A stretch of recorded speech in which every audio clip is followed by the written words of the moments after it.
and blessings, greetings, and welcome to Shoot the Breeze on the Bitter Medicine Podcast.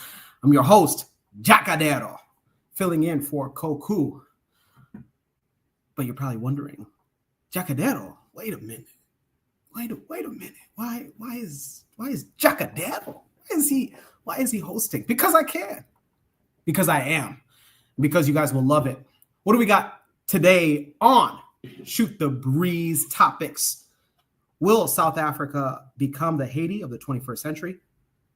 What exactly is, or who exactly is funding the African Union? And will Afrikaners be the face of American segregation in the 21st century? All that and much more coming on episode 197 of Shoot the Breeze podcast on the Bitter Medicine.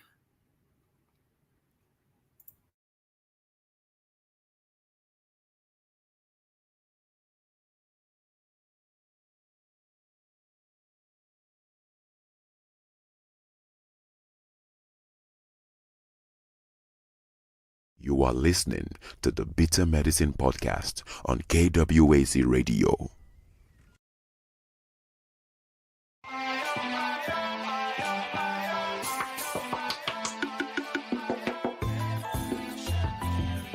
Welcome to the Bitter Medicine Podcast, where it's all about Black empowerment.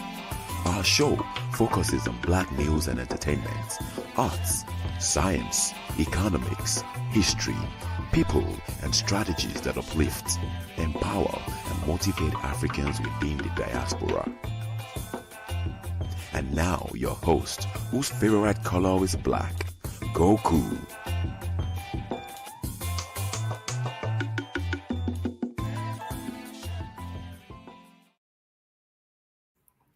Welcome back to the Bitter Medicine Podcast. I am... Whoops. I'm not Koku. I'm Jacadero. But what's awesome is that you guys are rocking with me today. And let's go ahead and announce that you guys can go ahead and click in the link if you guys are watching live. You guys want to participate, become panels on the Shoot the Breeze episode 197. Also, let's go ahead and let's have you guys get to know what station it is that you guys are rocking with. You are listening to the Bitter Medicine Podcast on KWAZ Radio. This is D Webb with the Harsh Reality Podcast, asking you to tune in where we tackle the news of the day that affects our community, only on KWAZ Radio. Peace, family. This is Oni, inviting you to listen to the Pro-Black Perspective, where Black problems are addressed with Black solutions. Greetings, fam. Tune in to The Learning Curve with me, the Revolutionary Matron on KWAZ Radio. You are listening to the Bitter Medicine Podcast on KWAZ Radio. Awesome. Once again, welcome to Shoot the Breeze, episode 197 on the Bitter Medicine Podcast. I'm your host today, Jacadero, and I'm filling in for Koku. It's an honor. It's a pleasure. Let's see what we got as far as in the chat. In the chat, we have viewers. Anthony, big shout out to Anthony. Big shout out to everybody from KWAZ Radio as well. All right. As far as topics for today, we'll begin our first topic with something that has been on people's minds. Let's go ahead and get that set.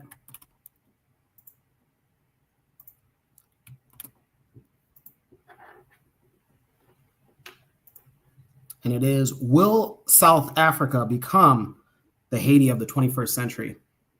That is to say, will the West never forgive South Africa and its Afrikaner imagination for its Black majority rule to date? All right. And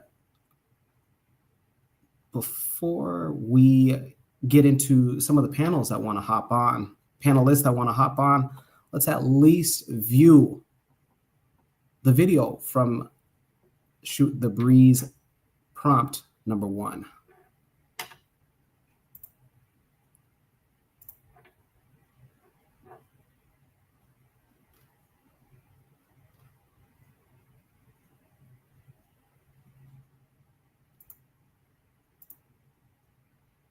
South Africans, and let us be blunt, many white South Africans who fear Julius Malema. Some of them have said to me, if Malema gets to power or close to power, I will leave this country. Do you welcome their fear, or do you want to find ways to overcome their fear? I don't welcome their fear. Stephen, they said that about Mandela, the most celebrated Mandela. You're talking about me. They said if Mandela, a prisoner, becomes the president, who will live in this country, and they left.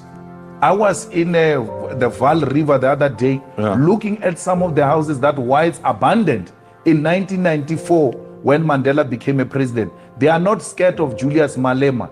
They are scared of an independent black man who's not controlled by any white person, who's not controlled by London. You know there are some South Africans, and let us be blunt, many white South Africans who fear Julius Malema. Some of them have said to me, if Malema gets to power or close to power, I will leave this country. Do you welcome their fear, or do you want to find ways to overcome their fear? I don't welcome their fear. Stephen, they said that about Mandela, the most celebrated Mandela. You're talking about me. They said if Mandela, a prisoner, becomes the president, who will live in this country, and they left. I was in the Vaal River the other day, looking at some of the houses that whites abandoned in 1994 when Mandela became a president. They are not scared of Julius Malema. They are scared of an independent black man who's not controlled by any white person, who's not controlled by London. All right. And let's go ahead and all right, before we get into discussion about the topic for Shoot the Breeze number 1, let's introduce some of our panelists. Let's go ahead and bring them onto the stage. First, Black Steel. Black Steel, how you doing? Oh, we got a substitute teacher today? Oh no, I didn't know we was having a sub. How you doing, man? I'm in a good mood, and just know that there will be a pop quiz today. Don't you forget it. Dang Take it. your notes. Okay, all right. I'm doing good, man. I'm glad. I'm fighting a little cold, but I'm feeling better, so I'm ready to get into it, man. I hope everything's good with you. Yes, sir. Anthony, welcome to the show. What's going on? Anthony, you with us?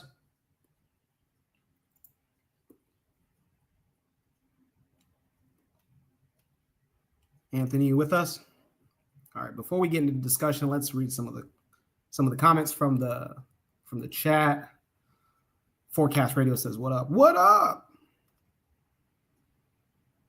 And then Anthony says he'll be up in a minute. He's fixing a drink. So Anthony, if when you get done fixing your drink, come on through. D Webb says, "Peace family to D Webb." War Drum RBG. What's going on, War Drum? Peace and blessings. Pan-Africanism forever. Afro Navy World says, "Yo, happy y'all back." We're happy to be back. And again, I'm very fortunate and very honored to be filling in for Koku. All right. Well, since Black Steel, talk to me about being a substitute teacher, let me go ahead and substitute Anthony for the first voice. And Black Steel, what are your thoughts on the first prompt and Malema's words? I think he's accurate. I think the fear is not so much of white people getting, their land stolen, or white people being forgiven, right? It's the idea that black people take control of their destiny is really the issue. South Africa is coming to the news fairly often recently. First, with the whole thing about the white genocide and the poor Afrikaners escaping their destruction.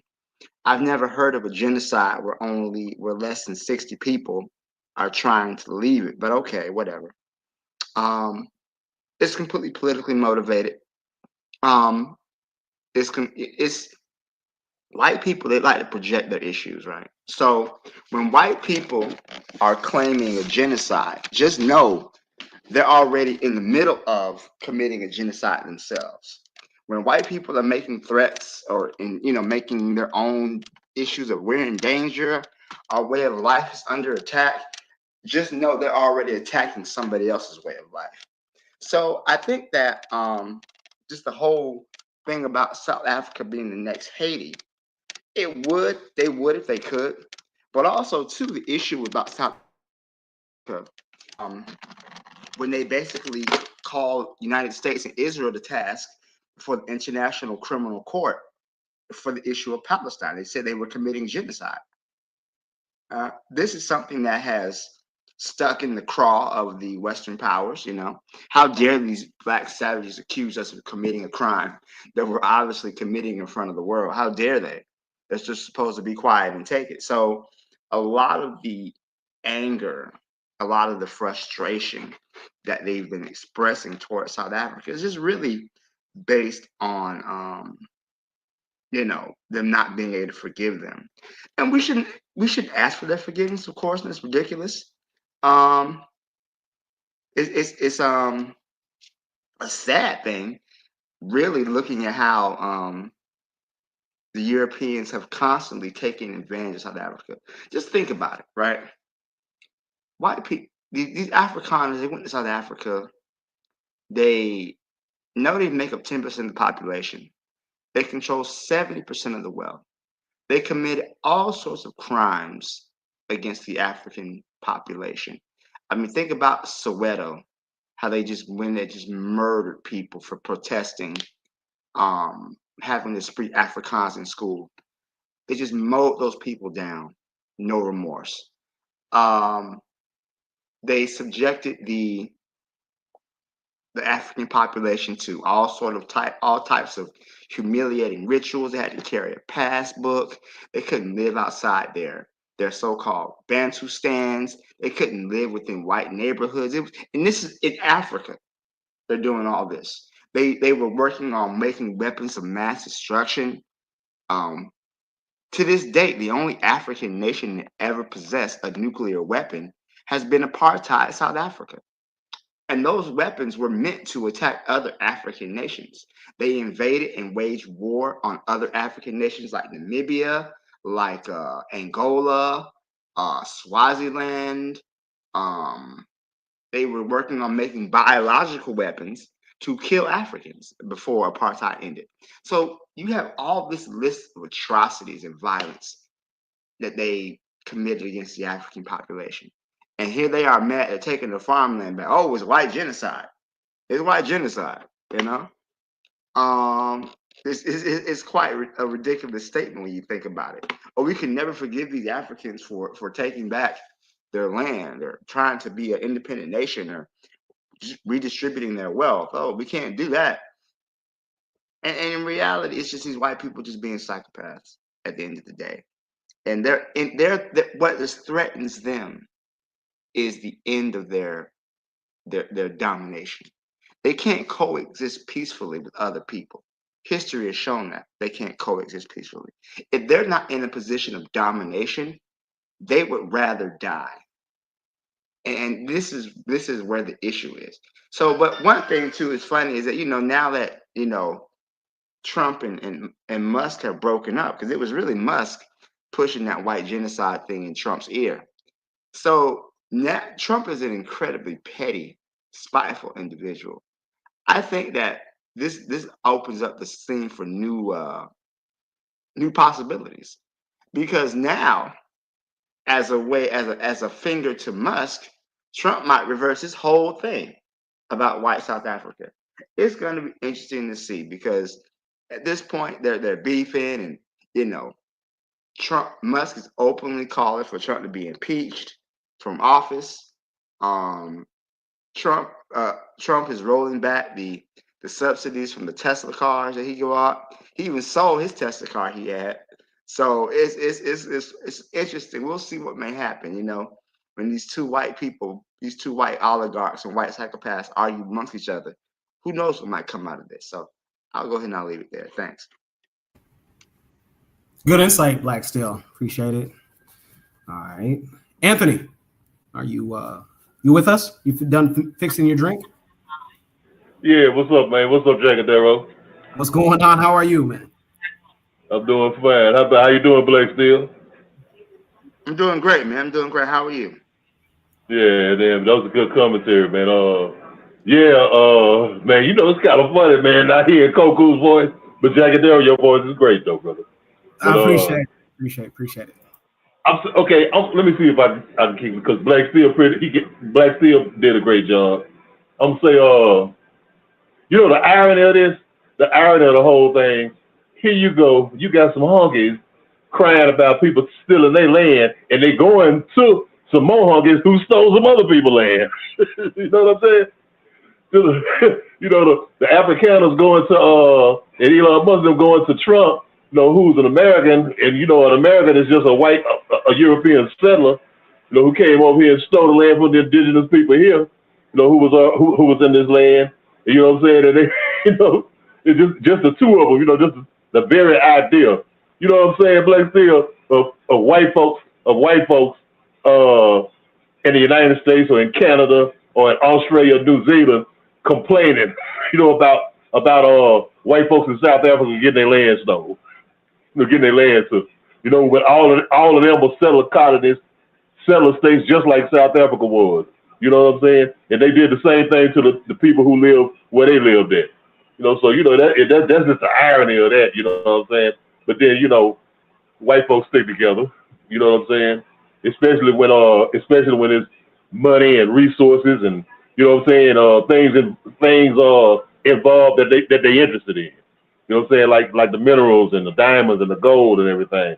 You know, they're gonna stick together so they can keep exploiting all of that. But about the problem about South Africa becoming a Haiti. One thing before I even say that, I address that. One thing we got to get clear: South Africa is not an independent country. It's not a black ruled country. You know what I'm saying? They never have been. Not even when Nelson Mandela was president. You know what I'm saying? That was a fake government. That was a sham government, a puppet government. Okay, you know, yeah, you got black faces, but behind the scenes, who was running that country was still them same white folks who've been running it. You know what I'm saying? Because they, like Black Steel said, they control most of the land, all of the good land, at least about 70-some% of the land. They control all the economy, the natural resources, the minerals, and all of that shit. They will control the military. You know what I'm saying? So it ain't never been free. But I think if it ever get free, I think that the Western powers, if they can, they're gonna do the best that they can to make it into a Haiti, to destabilize it. You know what I'm saying? You know, just like they destabilized Congo. You know how they would love to destabilize Nigeria if Nigeria ever got itself together. You know what I'm saying? Because, you know, I mean, like, all of Africa is important, but, you know, these countries like Congo, South Africa, Nigeria, you know, these are very important countries. You know what I'm saying? They have the biggest economies or the biggest mineral wealth and, you know, natural resources and, you know, things of that nature. So, I mean, they're the countries that they would love to keep destabilized. And so, yes, I think they would try to do everything they can to destabilize. That's why they have, you know, bullshit like xenophobia, you know, with brothers and sisters in South Africa wanting to kill brothers and sisters from neighboring countries. You know, y'all foreigners, but you ain't calling this honky who came here and stole the land and been exploiting you for 300-400 years. He not a foreigner. And so, yeah, I think that they will try to destabilize it if black people ever get themselves together. You know what I'm saying? And actually take control of the country. Yeah, I think they would try to destabilize it. I'll leave my plane. I'll land right there.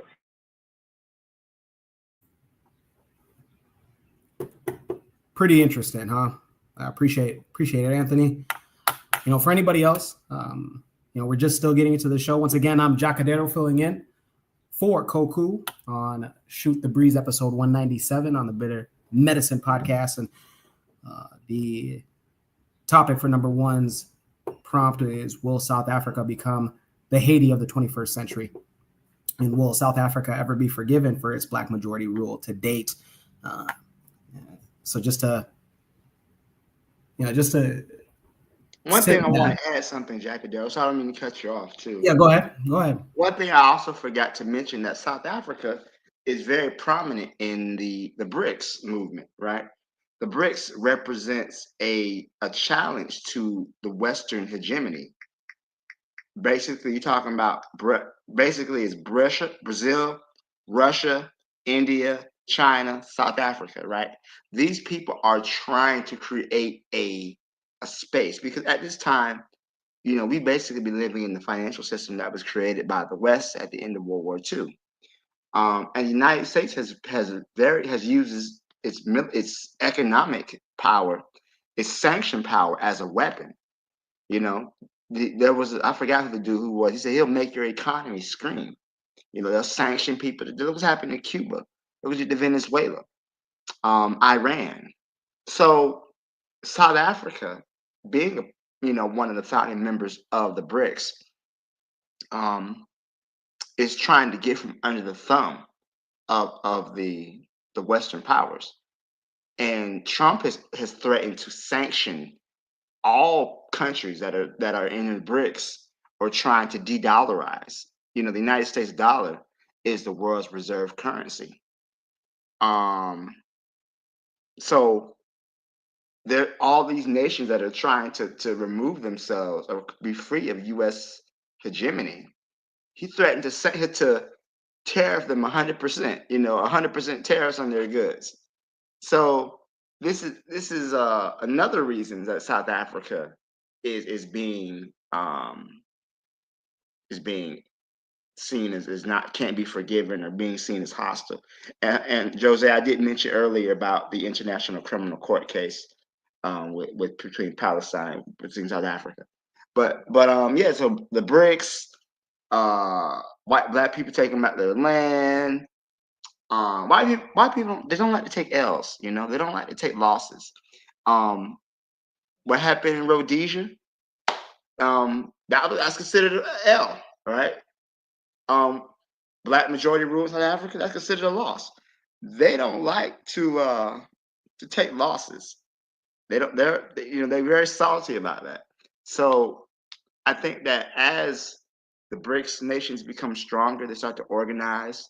As the United States continues to commit suicide internationally and domestically, you're going to start to see a lot more vitriol directed towards South Africa.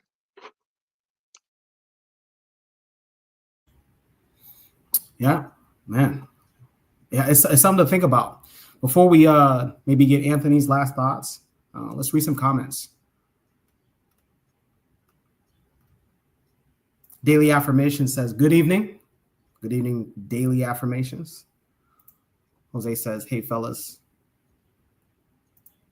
Real Black Gentleman says, graces to the fam. Real Black Gentleman, what up? Jose says, I wonder why those clowns are not in jail for treason. True indeed. Well, the reason they're not in jail is because they had this whole Truth and Reconciliation Committee at the end of apartheid. So the idea was that, and this was, Bishop Desmond Tutu, he said, hey, if you come out here, you confess your crimes, then we'll let no harm done, we'll just let all bygones be bygones, So that's how we learned about South Africa's biological weapons program. That's the dude just admitted, yeah, I did it. And the idea was that they would be forgiven if they confess, their sins. It is funny to me, but yeah, that's probably why they're not in jail. I did not know that. Another thing I didn't know is Jose said that Trump back in 2018 sent a delegation to South Africa to see if there was targeted killings going on. And it took 4 months to conclude that it was nonsense. Jose, I did not know that. Black Steel Anthony, were you guys aware of that? No, I was not. That's news to me. Yeah, I remember hearing about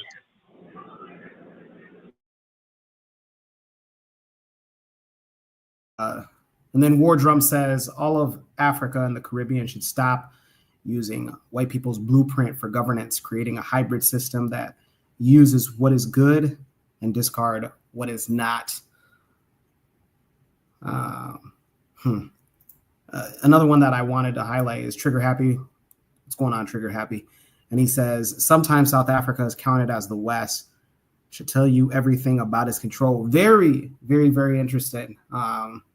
It's oftentimes that the West looks at South Africa out of all the African nations as its second home, as its primary home in Africa.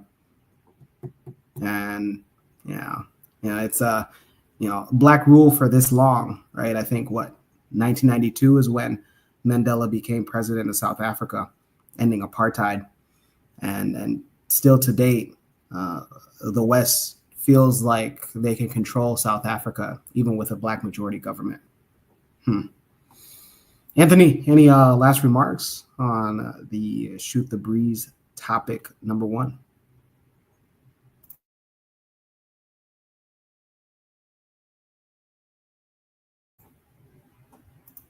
All right. Anthony? Okay. Well, we'll see if Anthony comes back. In the meantime, let's go to Shoot the Breeze topic number 2, and that is, who is funding the African Union? And with its current trajectory, will Africa ever be a sovereign continent in the 21st century? Hey. Go ahead. Hey, I'm sorry, Jack. I fell off for a minute. I'm back. No worries. Introducing Shoot the Breeze topic number 2 again. Who is funding the African Union? And with its current trajectory, will Africa ever be a sovereign continent in the 21st century? And we have a video just for that. Stand by.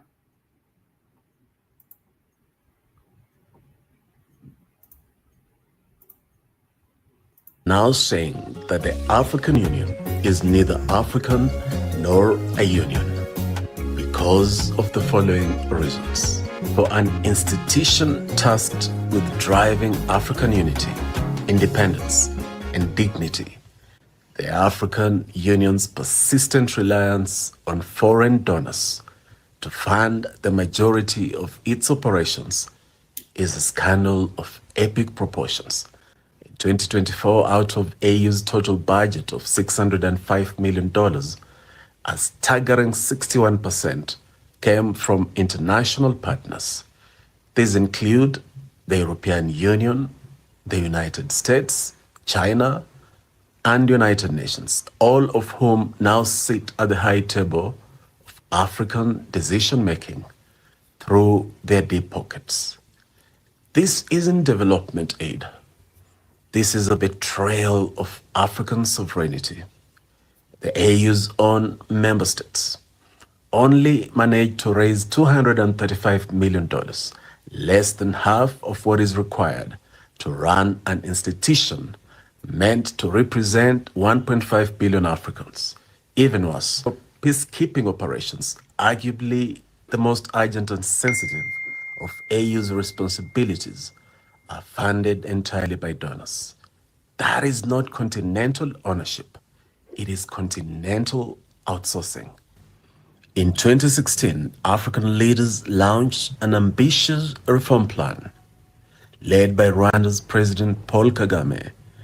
One of its flagship ideas was a 0.2 levy on eligible imports, a mechanism meant to fund the AU sustainably and reclaim Africa's agency. Yet nearly a decade later, this solution remains crippled by political cowardice and economic dishonesty. Only 17 out of 55 AU member states have implemented the levy. The rest continue to grumble about sovereignty while lining up behind the scenes for handouts. The levy was projected to raise $1.4 billion annually, enough to fund the AU in full. But the unwillingness of the member states to operationalize this model has kept Africa's most important institution in the humiliating position of begging Western and Eastern powers for survival. As of late 2023, only 31 member states had paid their full annual contributions. That means many Africans are now saying that the African Union is neither African nor a union because of the following reasons. For an institution tasked with driving African unity, independence, and dignity, the African Union's persistent reliance on foreign donors to fund the majority of its operations is a scandal of epic proportions. In 2024, out of AU's total budget of $605 million, a staggering 61% came from international partners. These include the European Union, the United States, China, and United Nations, all of whom now sit at the high table of African decision-making through their deep pockets. This isn't development aid. This is a betrayal of African sovereignty. The AU's own member states only managed to raise $235 million, less than half of what is required to run an institution meant to represent 1.5 billion Africans. Even worse, peacekeeping operations, arguably the most urgent and sensitive of AU's responsibilities, are funded entirely by donors. That is not continental ownership. It is continental outsourcing. In 2016, African leaders launched an ambitious reform plan led by Rwanda's President Paul Kagame. One of its flagship ideas was a 0.2 levy on eligible imports, a mechanism meant to fund the AU sustainably and reclaim Africa's agency. Yet nearly a decade later, this solution remains crippled by political cowardice and economic dishonesty. Only 17 out of 55 AU member states have implemented the levy. The rest continue to grumble about sovereignty while lining up behind the scenes for handouts. The levy was projected to raise $1.4 billion annually, enough to fund the AU in full. But the unwillingness of the member states to operationalize this model has kept Africa's most important institution in the humiliating position of begging Western and Eastern powers for survival. As of late 2023, only 31 member states had paid their full annual contributions. That means... All right. So, who is funding the African Union? What is current trajectory? Will Africa ever be a sovereign continent in the 21st century? Before we get into the panelists' thoughts in the chat, let me know if prompt number 1, video from prompt number 1, and video from prompt number 2 were as fast and did not have a leg on it. Anthony, we left off with you, so we're going to start with you on your thoughts. Who is funding the African Union? Well, we know the EU funds the African Union. You know, that's we know that. I mean, it was a few years ago. When I say a few years ago, I mean it might have been 6-7 years ago that I remember the building. What the EU funded the building of the new AU building. You know, the meeting place where they meet at. I think it's in Addis Ababa. I think. Well, you know, they funded the building of that place. You know what I'm saying? So yes, the African Union has always, since its existence, has always been funded, at least in part, by the West. I mean, even going back to the days of the OAU, the Organization of African Unity. I mean, I know Carver testified to that when they created it, it really wasn't what the progressive leaders in Africa wanted. It was really like what they settled for. You know what I'm saying? The OAU. In 1963, it really what they settled for. You know, it really was a sham too, man. You know, it wasn't what they wanted. Because it was controlled, the purse strings to fund that organization was controlled by the West. I can remember I was a teenager, I was in junior high school, and I'm in my civics class, and we talked about it. Our teacher talked about it. It was President William Talbot, who was the president of Liberia. He was the sitting president, sitting president of the OAU, because it rotated like every couple of years. Now he was the sitting president for those for that time. I think it was in 79, 80. Okay, now William Talbot was different from the previous presidents, from Tubman and the previous guy. He was a Pan-Africanist, and he spoke out against apartheid in South Africa, against the apartheid regime in South Africa, and more importantly, he spoke out against Western imperialism, and he spoke on the Israeli with the Palestinian question. He spoke out against the Israelis. And you know what happened to him? He got assassinated. You know what I'm saying? In April 1980, he got killed, overthrown by Samuel Doe. So I'm saying, if you go against what the puppet master says you don't need to go against, shit happen to you. So right there, let you know, if we can go down the list of presidents, African presidents, who got assassinated, because they went against the grain, against the program of what the West wanted. You know what I'm saying? When it went to apartheid, when it went to the Marxist communism, like influence from Russia, because they had the whole Cold War, the East-West thing going on, and we can just go down the list of leaders who got assassinated. Thomas Sankara. You know what I'm saying? But yes, of course, man. The OAU / the African Union has always been funded by the EU. It's always been funded by the EU. And like I remember, like Koku used to say, man, about the barrel maker. You know what I'm saying? You got to dance to the barrel maker tune. You know what I'm saying? Or else, or you got to be ready to fight the barrel maker. But yeah, man. I mean, in the second question, will Africa be independent? Yes, Africa will be independent if everybody do what the Sahel State brothers doing. You know what I'm saying? If we could get our courage up enough to say enough with this here, it's either freedom or death. We're gonna be free, or we're gonna die, or we're gonna die trying to be free. I mean, that's the only thing, because you can't compromise. Like Black Steel said, these people ain't never lived peacefully side to side with nobody. They ain't never lived peacefully side to side with their damn selves. They had 100 years wars and 30 years wars. You know what I'm saying? And so they damn sure not gonna do that with some people or with a cousin that they look at as subservient. That, hey, these used to be our colonies. You know what I'm saying? These used to be our slaves. Whatever. You know what I'm saying? It's gonna have to be some bloodshed. You know what I'm saying? It ain't no way around it. Africans gonna have to say, hey, we finna do what Haiti did. Hey, they might get us, but we gonna die. We gonna die. We gonna kill, fighting for our freedom. That's what they got to do. It ain't no way to negotiate your freedom, to talk somebody and respecting you. You know what I'm saying? You hit a bully in the mouth and you break his nose. You know what I'm saying? That's the only way you're gonna do it. And that's where we at right now. We got to do it with Chiani and what Trayor and what Goyta doing.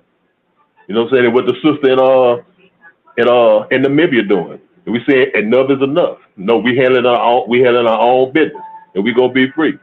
And with all of us as Black people everywhere, in particular Africa, our motherland, when we get to where, hey, this is what it's gonna be. You know what I'm saying? We gonna get there. We gonna get there eventually. It might not be tomorrow, but we gonna get there. But we gotta know, like Malcolm said, the price of freedom is death. You know what I'm saying? Somebody death anyway. It's gonna be my death dying for it. It's gonna be your death, me killing you to get you away from me. I'll leave it right there. True indeed, Anthony. Appreciate it. I really liked what you said about will the continent ever be sovereign? And your response to that was the AES, the Sahel Brothers. I call them leaders of the new school because that's what they're doing. Lead the charge. Black Steel, before we go to you, let's just get people familiar. Once again, if you are just tuning in, I'm your host for today's episode of Shoot the Breeze, episode 197, Jacadero filling in. An honor to fill in for Koku. Let's greet some of the viewers. Black Business Network says peace and Black African power. What's going on, BBN? War Drum says, what's up, Bakari? I believe we got Cheryl. Stand by. Cheryl says, greetings, Cheryl. All right. And Black Steel, what you say on who is funding the African Union, and will Africa as a continent ever be sovereign? Well, like Anthony was saying, the African Union is definitely funded and paid for by, like I said, the European Union, United States, and whatnot. The African Union is a neo-colonial institution, right? It just does not serve for the institution for the liberation of African people, for sovereignty, for self-governance, right? Because if it did, there would be no space for AFRICOM. What sovereign nation has another military nation's military bases on its soil, right? If the African Union was in place, it could withstand the sanctions that are being placed on several African nations. Hell, just the other day, Donald Trump just passed a list of nations that they were restricting travel to, and then there's 10 countries on the list. 7 of them are in Africa. What's the African Union saying about that? Nothing. So yeah, the African Union is not an effective force for African people. It is really, like I said, it's neocolonialism. It's meant to recolonize Africa. Now that the Europeans have left physically the continent, you have the idea of independence. Now they can have in place, well, we can still extract the resources from you, even though we're not there. So even though the African nations are nominally independent, they don't have control of the resources.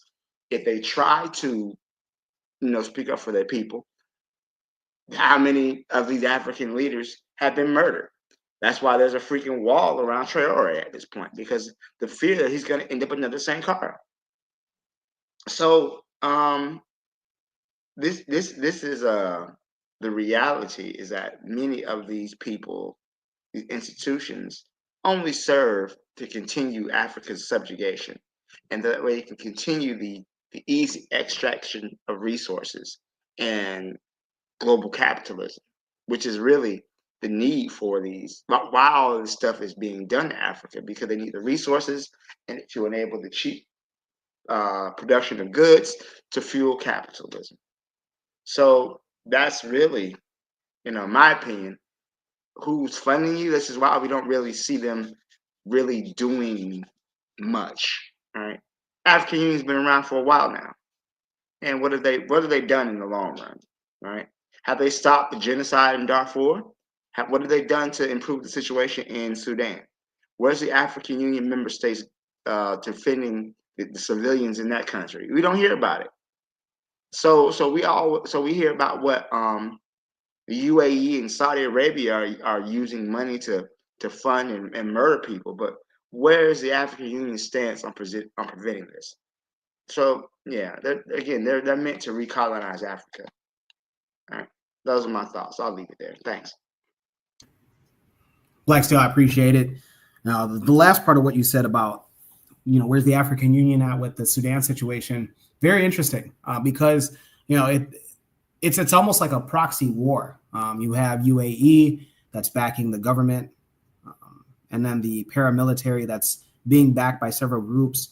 One of them is Kenya. William Ruto invited the leader of the paramilitary rapid support forces, Hamdan, aka Hameti, to Kenya, where he started another government. So it seems like the African Union is either split, or they want to remain as external powers in this terrible war. Let's go ahead and read some comments before we get busy. Bitter Medicine, Koku says, peace fam, how's Jacadero doing? Drop a emoji for him for engagement. I appreciate it, Koku. War Drum dropped thumbs up emojis. Some of the comments, D Webb says, I mean, you got Arab states in the north, part of the African Union. So is this really an issue? D. Webb, this is pretty interesting because I believe, if memory can serve me correct, I think one of the elections in South Africa, I cannot remember. I think it was the election that Jacob Zuma was running for re-election. And I believe one of the Arab countries, not North African, but Arab countries, was to be an election overseer. And there was problems in the African Union about whether that was appropriate, because it's hardly ever, if never, that an African country is usually an overseer of an Arab election. So interesting.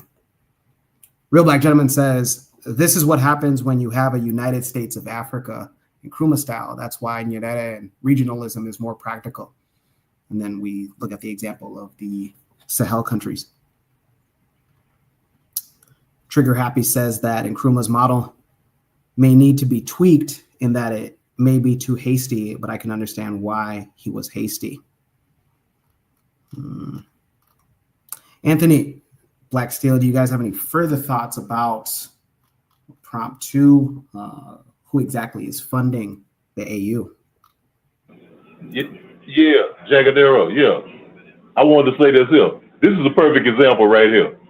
Okay, now when Mr. Trump did his sanction thing against Africa, against African nations.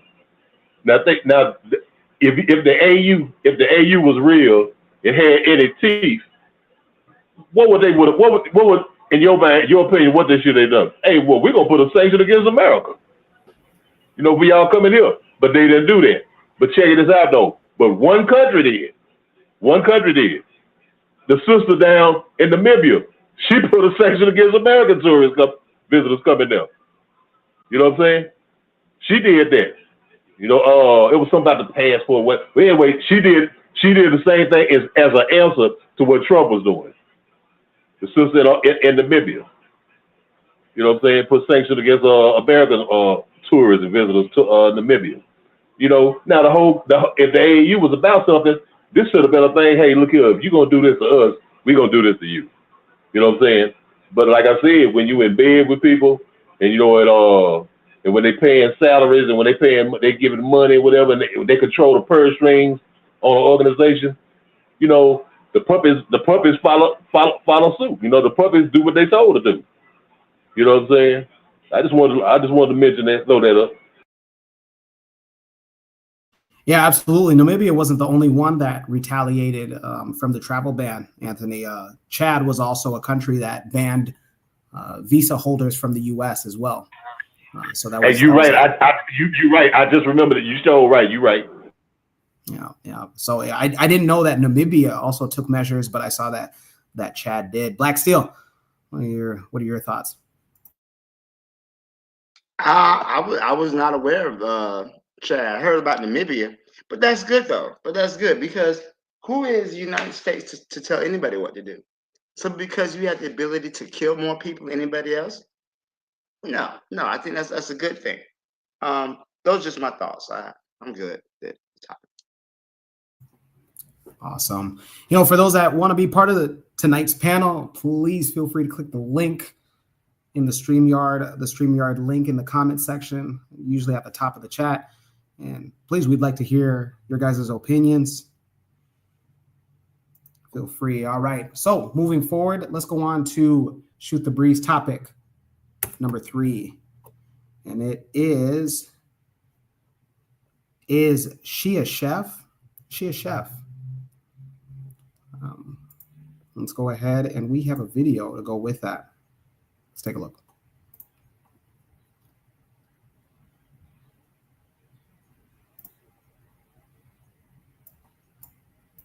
Think about it like this. A man with only one wife, okay, that's good, he's faithful. But a man with 3 women, that's 3 times more faithfulness than the beta with only one wife.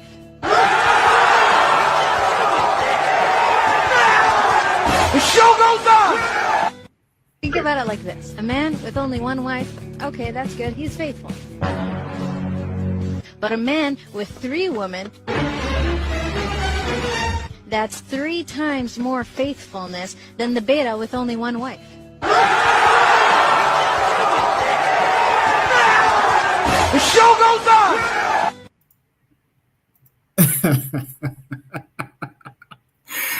This is the time again that, if you want to join the panel for discussion on any of the prompts, particularly relating to prompt number 3, is she a chef? Please go ahead and click the link, especially if you're a woman. I want my sisters to be in here. This is the topic for both genders, not just a male-dominated gender. Not that we have any male-dominated genders, but this one specifically, we'd like to get opposing sides. All right, we'll start off with Black Steel. Black Steel, is she a chef? Any comments? Well, I wouldn't want to eat what she's cooking. This is always a funny topic to me.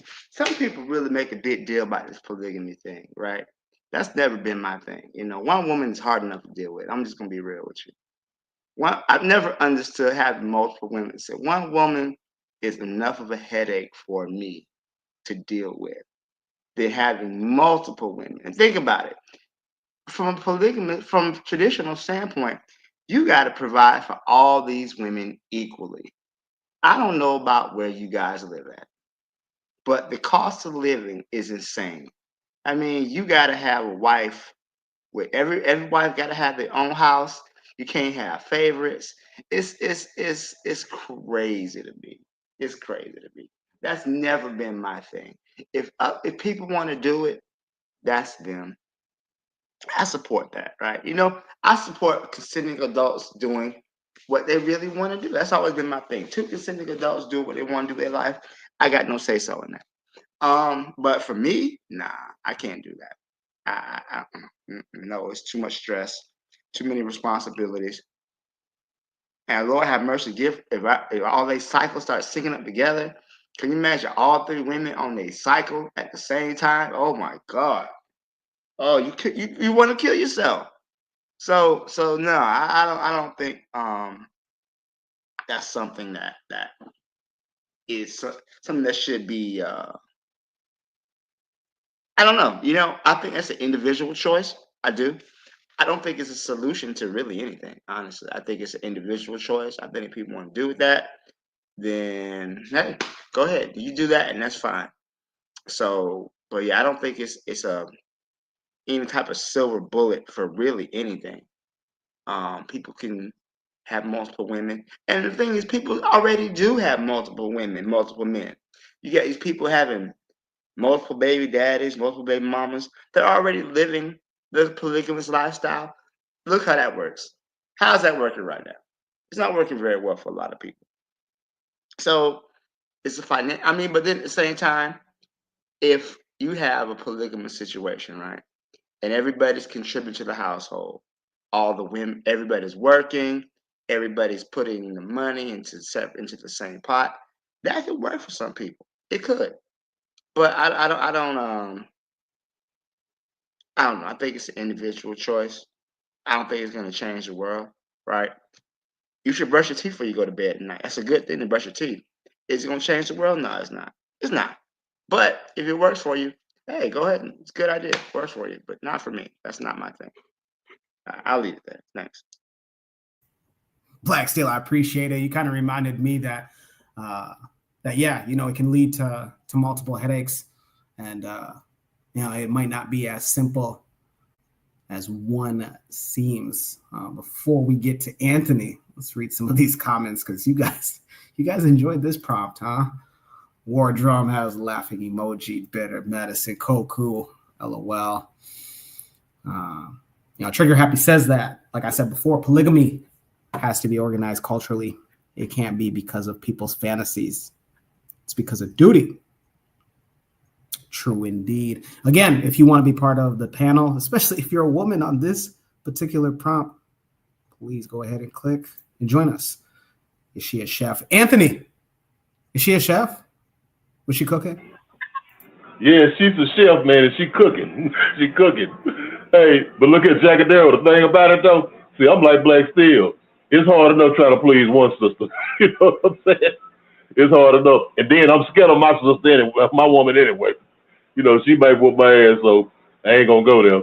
But I think that I think in some way it's a cultural thing. I mean, I don't knock it. If brothers if you could do that and get away with it, I mean, do that and be successful with it, that's cool. That's cool. But me, I mean, like one woman is a handful for me. You know what I'm saying? I can't imagine having two. You know what I'm saying? And because me, I'm a guy who loves black women. And my black women who I deal with tend to be kind of a little bit too crazy to me. And so, I don't think I can handle that. No, I'm not gonna even try to handle it, especially at my age now. But I'm saying, I think what I wanted to say was, I think, again, Black Steel was right. We be doing it anyway, but it's the difference between having two girlfriends and two wives. You know what I'm saying? That you got to pay for two houses. You know what I'm saying? Because you got to treat them all equally. And this and that. And I think that I think some brothers, they might look at it and say, "Oh yeah, man, wow." But I say, no, man, when you sit down and think about this, this might not be for you. This might not be what you need to try to do, man. You might can't handle this. But and then I think again, it's circumstances like on the continent. I don't think on the continent. I believe that, and Jacadero, you could tell me if I'm right, that this wasn't just. I mean, polygamy was not just because a brother wanted to have three wives. Oh man, I just want to get me 3 women. I think it was other things like in traditional Africa. It was other things that fitted into that. You know what I'm saying? I mean, it wasn't just like a lustful thing. It was a benefit. It was a beneficial thing. It was other stuff that played a part in that. It was just a superficial thing that we see with our eyeballs. Oh man, he got 3 wives. No, it was deeper than that. It was more than that, or more to it than that. But ironically, man, like here on this side of the world, a lot of the conversation that I see about polygamy, a lot of it is coming from sisters. I mean, and a lot of it from sisters who agree with it. I mean, you got to detract those who don't. But matter of fact, it was just this week I was listening to this sister, man. She has a Facebook site and an IG site. She's from out of Houston, Texas, man, and she's with the National Black United Front. The sister named Goddess Ayana, and she's pro-polygyny. And she had her platform. She talks about it a lot. And I know several other sisters, man. And if we can go back into the 80s, the 90s and 80s, our great sister and elder Queen Mother Shahrazad Ali always talked about that.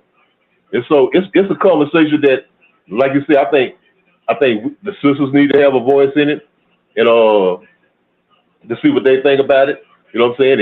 And like I said, there are sisters who are pro and who talk about the benefits of it. But yeah, I think it's a great thing if it's great for you.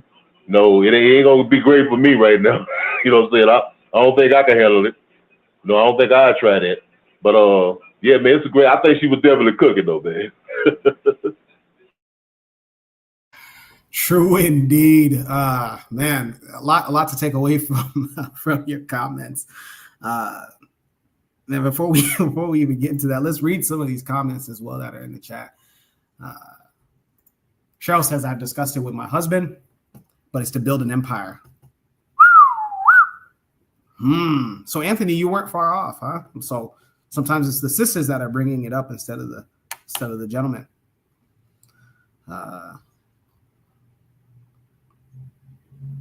Wardrum says polygamy is why we have the biggest population on the planet, but it isn't for everyone. I'd love to see the numbers on that. I always have thought that Africa's had the biggest, but I'd love to see what Asia has as well, because we know China is up there, right? I don't know, is it 2.4, 2.3 billion people just in one country? And then you got the rest of Western Asia. And then India is a part of Asia as well. So, but yeah, I mean, we are a large population on the continent and just on the world, in the world itself. Trigger Happy says that love is a slogan for the hyper individualist. Marriage should be taught as a function of making the community stronger, not by simply fulfilling individual fantasies. Fantasies. Well, yeah. Stronger by making the community stronger. Speaking of community, let's go ahead and Once again, for those that don't know, I'm filling in. My name is Jacadero, and I'm filling in for Koku today on episode 197 of Shoot the Breeze on the Bitter Medicine Podcast. But let's go ahead and introduce our third panelist today, Koku.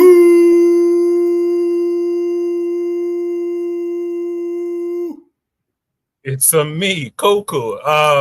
It's kind of strange coming in as a panelist, man. First of all, thanks to Jacadero. I'll talk more about that in a second. But I also want to say thanks to Black Steel and Anthony for showing up tonight as well. Let me also say thanks to quite a few people out in the chat checking out the show tonight. And once again, just to echo what Jacadero had said, if we could get some of you Black women up here, our sisters up here, let's talk about this a little bit.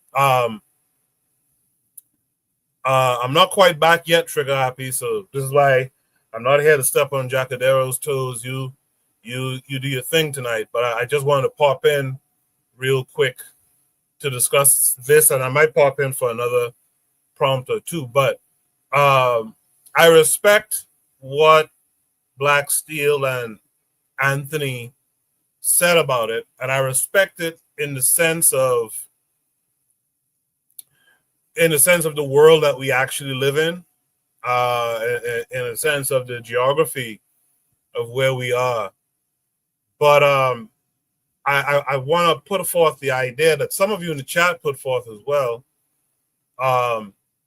Maybe we should think about it a little bit differently. And also, we don't have to follow the rules, because a lot of the polygamous rules come from religion, particularly like Islam. We don't have to necessarily follow it quite to the T that most of us think about it in, right? I would say that, and I think it's D Webb in the chat who said it best, I would say polygamy is really a good thing when you're a certain age and up. I would say, let me see if I can find the comment. So Webb says it could be beneficial for widows and single women 40 plus who can or don't want to have more children. Join another couple. It's more of a realistic option for that demographic, to be honest. And I think that's really where it is a bit more important. Although I wouldn't want to exclude women who have children who might be single mothers. And I know we could debate about maybe they made bad decisions, etc.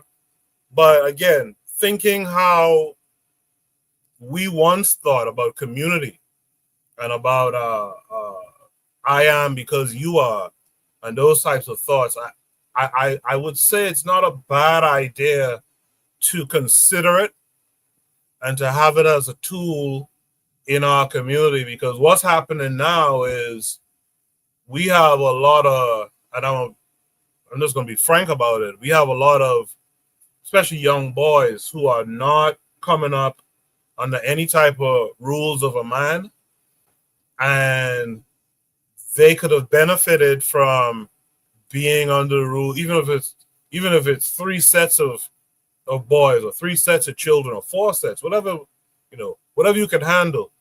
I think they would have prospered if they were under the rules of a man who had a consciousness about it, who understood the importance of community, the importance of manhood towards boy children, girl children, the importance of a man's love even to a woman who has seen bad times or what have you. So I think I know our visceral reaction is usually to be like,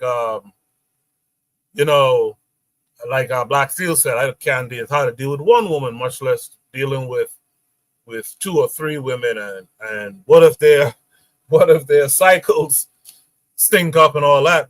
And I get that, but I also think that that's where there needs to be like a re-education, if you will, a change of mindset where we could execute these types of things and it would be beneficial for everyone. I don't think it has to be that, is it the Mormons who do it? Yes, the Mormons. 'Cause I remember there was a TV show called Big Love some years ago that kind of touched on this, and it was a lot of this guy had to have a separate house on the block for each of the women he was with, and he had to walk through the backyard and through the back door to spend his night with them and all. I don't think we necessarily have to do it that way.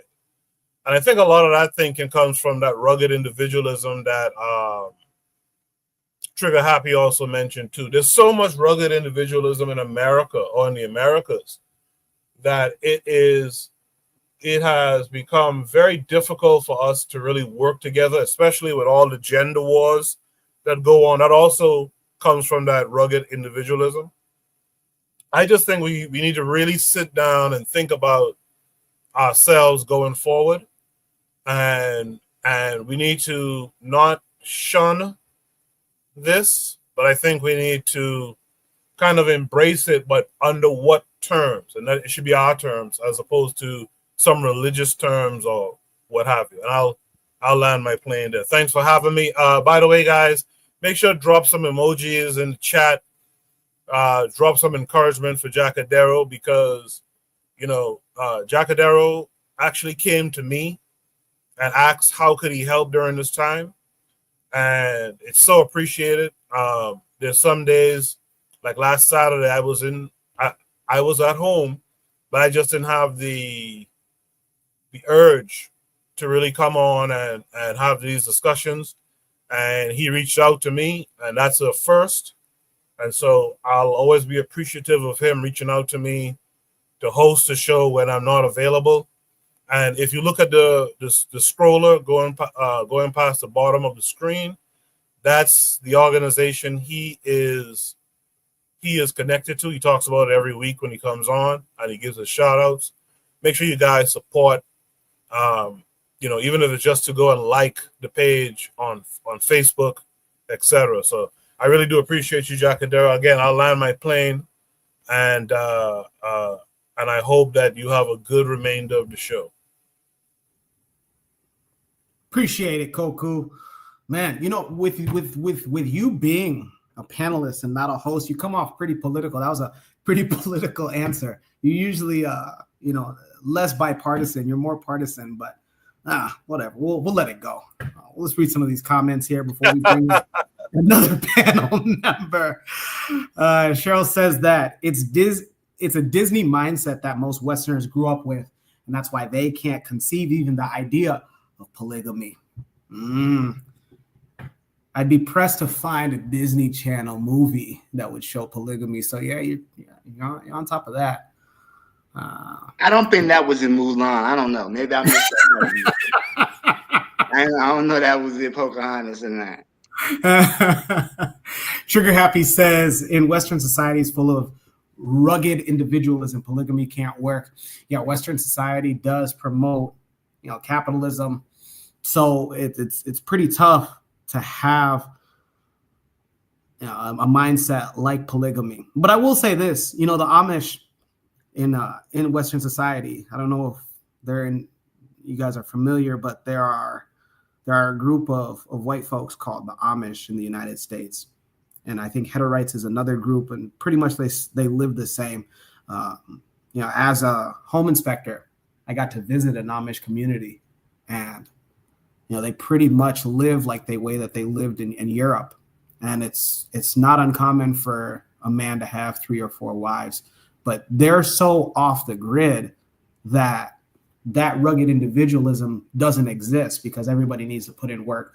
Oftentimes in movies and TV shows of Western media, the Amish are portrayed as people that can build a house within a day, build a barn within 3 days. And it's because it's all hands in. I usually try to stay away from relating, Europeans and Africans, but I'd say that if there was going to be a model for polygamy in the West, it more likely would be the Amish or the Heterite community. Moving on, let's go ahead and introduce our next panelists coming to the stage. Real black gentlemen, Peace and blessings. What's going on? How are you? And welcome to the show. Hey, peace and blessings, Jacaro. How you doing? I'm in a good mood, man. I'm blessed. I mean, let me just get to the meat of it. I mean, polygamy. Have you read the book Things Fall Apart? By Chiney, I can never pronounce his name. Yeah, Chinweyu. Oh geez, I know what you were. Yeah. And the point is the protagonist, you know what I'm saying, he's a polygamous man. I think he has 3 wives, right? I mean, how would I say it? You can imagine a culture where that exists, but it would be uncommon. In probably in some senses, he was like a strong person. I think he was a wrestler. He was strong and famed in his community. You know what I'm saying? He was like a celebrity in his community. So that kind of lends to the idea that he had stature and fortitude, was able and resourceful enough to, you know what I'm saying, maintain more than one wife. You know what I'm saying? That's not something that is, like I said, is uncommon. What in as far as it happening, you don't want to promote it in a way that isn't, how would I say, stable. You would have to have, you would have to have, you know, relative to circumstance, you got to be able to, you know, feed multiple children, and you have to, you know, make sure that you know what I'm saying, especially in this culture, that the wives won't then, one of the wives won't then divorce, because then you would have a situation that, I mean, what if one of the women decided to divorce from the husband and the other woman didn't want to? Or even worse, what if all of the women decided to divorce the man at once? And then what were they going to do? Split it 2, 3, 4 ways? So it's like there's things in this society where, you know, if you do that, there could be complications. And for me personally, if I did have such resources, I wouldn't necessarily want to do so in a way that I knew wasn't ironclad. Because I mean, especially when there's kids involved, like, and again, another thing is that I wouldn't want to necessarily take on another man's kids. You know, even to the notion of trying to like make sure that the child has a good role model. That would not be my prerogative. Like, I'm as a man, it doesn't seem palatable to have multiple wives just to carry multiple children that aren't mine. I mean, I would want to make absolutely ironclad sure that every child was mine. Like, there would be no excuses not for that to be otherwise. Because I mean, those are serious. That's 20 years of dedication multiplied by how many wives and how many children. So like, I mean, I wouldn't want to jeopardize my legacy, you know, especially with dealing with multiple women, having third-party men involved. You know what I'm saying? That's not my play. That's not what I would do. So I would say it's uncommon. I think that if you can do it, like I say, more power to you. As the women, make sure that, you know what I'm saying, you work with the other wives and not, you know, try to, you know what I'm saying, show out or be extra, or, you know what I'm saying, just keep it measured and balanced. You know what I'm saying? Make those steady adjustments back and forth. Because if I have more than one wife, I cannot have it. I'm not having the cattiness. I'm not having the betrayals. I'm not having it. That goes in from the jump. I'm passing mic. Whoo. Yeah. I was trying to take notes, real black gentleman. When you were talking, you dropped a lot of game. Before we get into that, let's read some of the chats as well. Cheryl says you need to introduce the concept of nation building. If they don't want to do that, you got your answer. Welcome to the show, Raw Vegetari.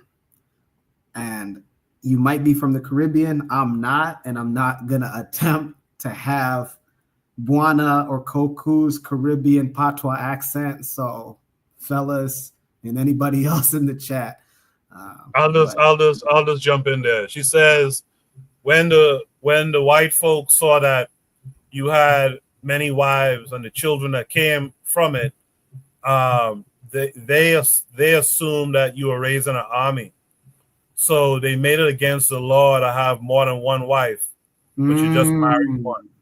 Yeah, that's basically what Sister Raw is saying.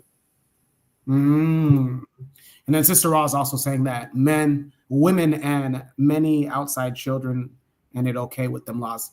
Gotcha. Something that Trigger Happy said in the chat. He also said that, let's see if we got it. Well, Trigger Happy had pointed out that, there's cultures in Africa, I'm sure you guys are aware, where they practice polygamy.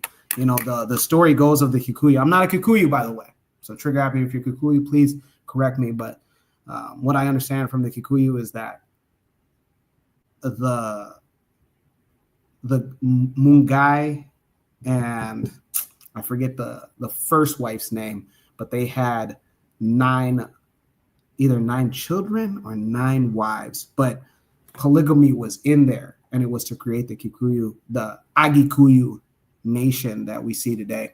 So very, very interesting. And then I want to ask the panel, remaining thoughts. Did she cook? Like, is this something that you guys see feasible, not only in the West, but maybe in the Caribbean and in modern day Africa? The modern cities of Africa. It's usually the capital cities where modernity has stepped in, because that's where the jobs are at. And that's where people are saying that if that's where my job is, in the capital city, which is usually the biggest city in African and Caribbean countries, do I have the same issues that would be in rural Africa or rural Caribbean? Gentlemen? I think your question was, did she cook? I thought she cooked. You might not want to eat that food if you have, the notions, the Western notions and stuff like that. You might not want to have that food. But if we really sat down and thought about it, right? It was mentioned. I think Jack mentioned the Amish, who would tend to deal in this type of thing from time to time. And he mentioned something interesting, how the Amish is building their own houses, making their own food, and feeding their people. I think one of the worries we have is under the current setting, where we gotta hit that 9 to 5, the majority of us, to get that little bit of pay, and then have to turn around and feed all these mouths that we imagine in this scenario. I think that becomes distasteful, what she's cooking. But I think if we thought about it, like Cheryl said, I really wish Cheryl would have come up. But if we had paid attention to what Cheryl was saying, Cheryl was talking about, nation building, which is what the Amish pretty much do in their own way. Although it's based around religion, if I'm not mistaken. But if you think about nation building, this option is not a bad one, and particularly because I'll just level with y'all real quick. I'm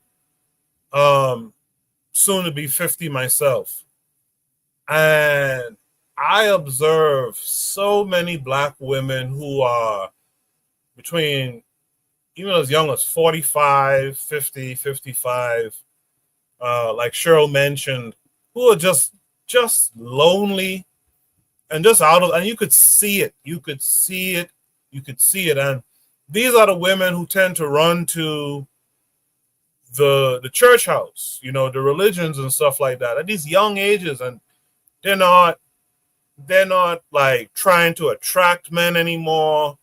They're just moving through life, doing whatever, getting whatever they have to get done. And I feel ways about that, because life is short, but also life can be a bit lengthy in its own sense too. And to see a woman just get fed up, just become jaded, and just throw themselves at the pastor's feet or the gay choir director's feet on a Sunday, and then Bible study on Wednesday, and then this other shit and that. That's very sad to me. Whereas, something, Sister Irma, you might have could have joined in with Anthony and his lady and just kept the peace. By the way, it's the last thing I'll say. I used to date a Kenyan woman, and she told me she told me something. She said the idea that we have that as a man you're going to be just trying to please these women. That's from what she told me, and Jack might know better than me. She told me that's not really the case. She said your job is really just to keep the peace. Just to keep the peace. The women will sort out and organize themselves. Your job as the man is just to keep the peace. And so I think that's something that we should think about, even though you might not like the kind of food this woman is cooking. I'll land my plane there. You know, Koku. Go ahead. I'm sorry, Jack. I'm sorry. No, go ahead. No, go ahead. Okay. Okay, I was gonna say the same thing. I agree with Koku. All right. What I'm saying is this. Okay, what Cheryl said, what she said about the nation building board, I agree with it 100%. I agree with that. I'm saying me personally, I know I'm not in a position to do it. You know what I'm saying? I mean, in a perfect scenario, yes. I mean, I think it's great for me personally, but I think it's great for us as a people. You know what I'm saying? The polygyny board. I think it could be great. You know, if your mind right, if everybody on the same accord, you know, if we got our minds right. You know what I'm saying? So I mean, I'm not in no way dissing it. But I'm just saying, me personally, at my age, you know, I'm 58. And, you know, and I done seen more yesterdays than probably just tomorrow. You know what I'm saying? And so it probably won't work for me personally right now at this point in my life. But I'm saying, like, if I was a younger man, yeah. I mean, I agree with the principles and everything. What I want to say was this right here. Also, when we talking about polygyny, man, I want to invite this sister on, man. I'm gonna try to contact her, man, because you know she's real deep in it, man. You know, and real deep in it. What I'm saying, I remember like reading about the Haitian Revolution. Now, you know, after the revolution, after the War of Independence, and those Africans had liberated themselves, the government in Haiti pushed polygyny because so many men had been killed, you know, during the battle. So many people had died. And so they pushed it. So, you know, and it was the thing where like Haitian men would have 2 or 3 wives, you know, to build the population back up. And that's why I was asking, I was saying to Jacadero, could you enlighten us a little bit about how polygyny worked in Kenya, like in traditional Kenya? Because I know, and sometimes, like I said, it wasn't just about a man just seeing a pretty girl, I want to marry her. I know it was other things that came into play with that. You know, like family ties and like, you know, and like even wealth, like in land or in cattle. It's different. You know what I'm saying, Jacadero? In the traditional societies, I mean, it wasn't just that one, like a lust thing. It was other factors that played a part of polygyny. You know what I'm saying? Maybe it was increasing the numbers of the ethnic group. I know that may have been one thing. And I mean, other things. You know, I'm just wondering if you could kind of enlighten us on how polygyny went in Kenya among the local, the indigenous people in Kenya, how it went with them a little bit. I'll land right there. Anthony, that is interesting that you ask about that. Because I have a book that I'm actually going to be reading from here just a little bit. I know that, you know, everybody else, we're going to allow the panelists to get off their last thoughts about topic number 3, did she cook? But before I want to, you know, say to Koku, that Kenyan girlfriend that you used to have, if she was a Luo woman, us Luo in Kenya, we practice dowry and a livestock dowry. So I'm not 100% sure on why you didn't contact me for livestock. I need some cows. So that's very, very disrespectful for you. Shame on you. I'm not 100% sure on where your mind was at. She was Luo, to be honest. Yeah. But yeah. Well, I'll pay you on the flip side. My Cash App is Jacadero. So go ahead and yes, yeah, thank you. Yeah. This summer I want to barbecue some good beef. But Anthony, back to you. I'm reading from The Descendants of Ramogi. This is by Sibor Omeno Sibor. Sibor in the Luo, the language of the Luo means lion. So maybe his dad or his grandfather was a lion hunter.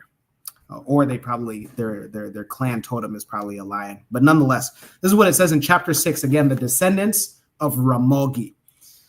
For those that don't know, us Luo in Kenya, we originally started in South Sudan, just like any other Luo group in East Africa, Uganda, Tanzania, Congo, and us Luo in Kenya, our ancestry can be traced to the one specific Luo that came from the Nile, followed the Nile River, and his name was Ramogi. So chapter 6 reads, the Luo men were remarkably polygamous in both ideology and practice, post-marital residence and patriarchal in the strictest sense of the term. That is, the wife goes to live with the husband in the homestead of the husband's father. Marriage involves a protracted series of exchanges and ceremonies between the families of the bride and the groom, and most crucially, the payment of the substantial bride wealth to the bride's family. Formerly, this involved cattle, and in the pre-colonial era, iron hose. Now it involves cattle and cash. Koku, Jacadero, $ Jacadero, thank you. I got it. Yes, sir.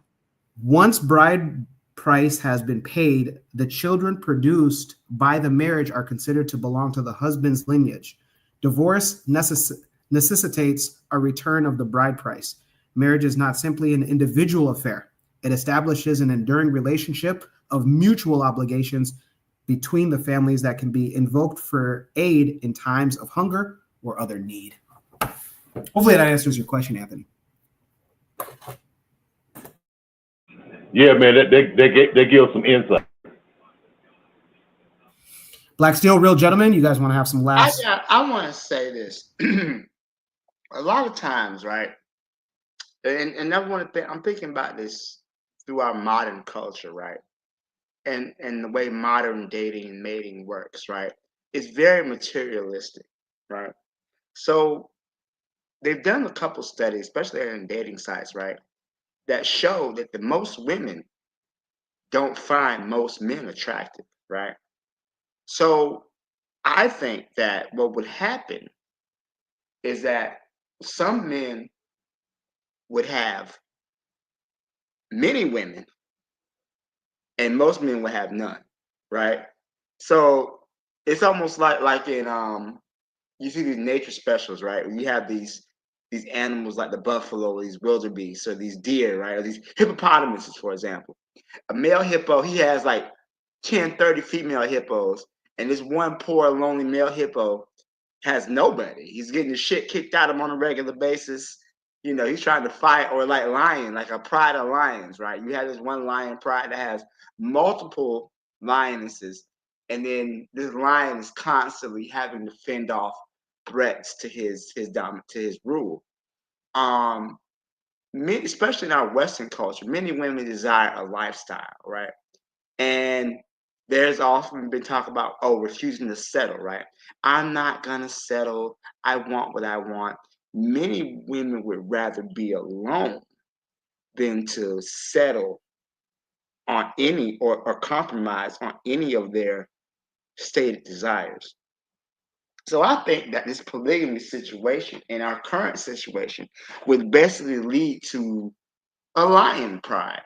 You got one or two guys with multiple women, and then a lot of guys with nobody, right?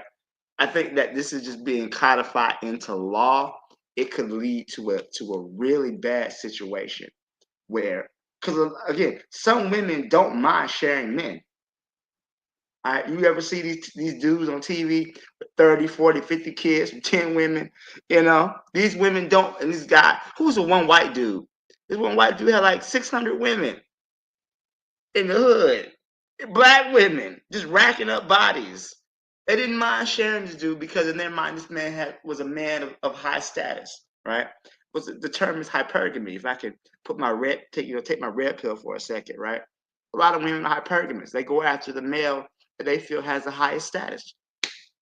So, in that situation, I could definitely see a lot of men being, having nothing, and a lot of women just settling in because these men can't afford to have the lifestyle that they want. You know, again, they don't mind sharing it if it benefits them.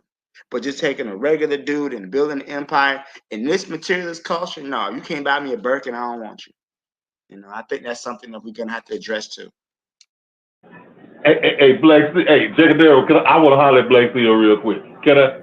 Please, go ahead. Okay, okay, Steel, check this out, Steel. Check this out. Okay, what you saying? Okay, on the surface of it, yeah, okay, I see that. I mean, it trust me, Black Steel, you always make a lot of sense with stuff, you know. I mean, I disagree with some of it, but you always make sense. Okay, what I'm saying is this though. Okay, I think that now you know how if you've been around, if you're a brother and you from the hood, and when I say hood, I mean just the black community, and you know sisters. Now a lot of sisters talk a lot of shit. I mean, I'm not coming down on, but I'm saying sisters will talk all day about if you ain't got this and all of this stuff, and what you, I mean, because we see that on social media, these people on social media, but I say that we can't just necessarily go by that because these are sometimes people who just want to get clout chasing. You know what I'm saying? And I'm not saying that there aren't those kind of people, but I'm saying a lot of times, you know, sisters talk shit just like brothers. We talk shit too, man. You know, we talk about, on the one hand, we could talk about how some females like, oh man, these females trash. But goddamn, you living in the dumpster. You know what I'm saying? Because we be going after these trashy women. You know what I'm saying? We be going after the women that we call trashy women. So what I'm saying is, a lot of times people talk shit. You know, and people like people will talk about, I want a man that got this and that and that and that and that. And you even hear brothers saying, you know, she got, what does she bring to the table? But a lot of time I think that's just bullshit. Sometimes we gotta look at, we gotta put it that, we gotta bring it down to this right here. And we all know that as men, we brothers, as men, we know this here. You got alpha males and you got beta males. You know what I'm saying? You talk about the buffalo or the lion with a pride full of women. You know what I'm saying? That was the lion or the buffalo who, you know, who stood up and made his mark. A lot of times, you know, us as young brothers growing up in the hood, we in high school, whatever. You know what? There was some guys who was like, hey man, you know, I'm that dude. You know what I'm saying? And the girls liked him. Now look here, I mean, from the hood, we weren't rich. We didn't have money like that. You know what I'm saying? But he was a dude. You know what I'm saying? He was an alpha male. He was the one that was scared to go out and say this here and say that. You know, to run his game, run it, whatever he was running on the women. You know, and the girls ate it up. And then you had some of those dudes, like at one time, I was one of them. The dude who was kind of shy, you know what I'm saying, who was scared to approach girls. I mean, it took me a long time to get to that point where I could approach him. You know what I'm saying? I mean, people like, hey man, boy, you gay or something? You know what I'm saying? You scared of girls? And stuff like that. But this, I mean, this is the kind of thing that we went through growing up. You know what I'm saying? And sometimes, like, we can put it in political terms and talk about the monetary and all that. But at the end of the day, what I'm saying, that woman, that woman still choose you because you got money, you got this lifestyle. But guess what? If you ain't putting it down, if you ain't handling business and taking her needs as a woman, and not just only sex, but I'm saying if you know, making her feel right, whatever, you know what I'm saying? She gonna still cheat on you, or she gonna leave you. You know what I'm saying? I think that it ain't necessarily that, you know, we're gonna put it in terms of like in the political terms or economic terms. Like I say, sometimes we talk a lot of shit. We say this, you know how black people is, man. We brag and boast about everything.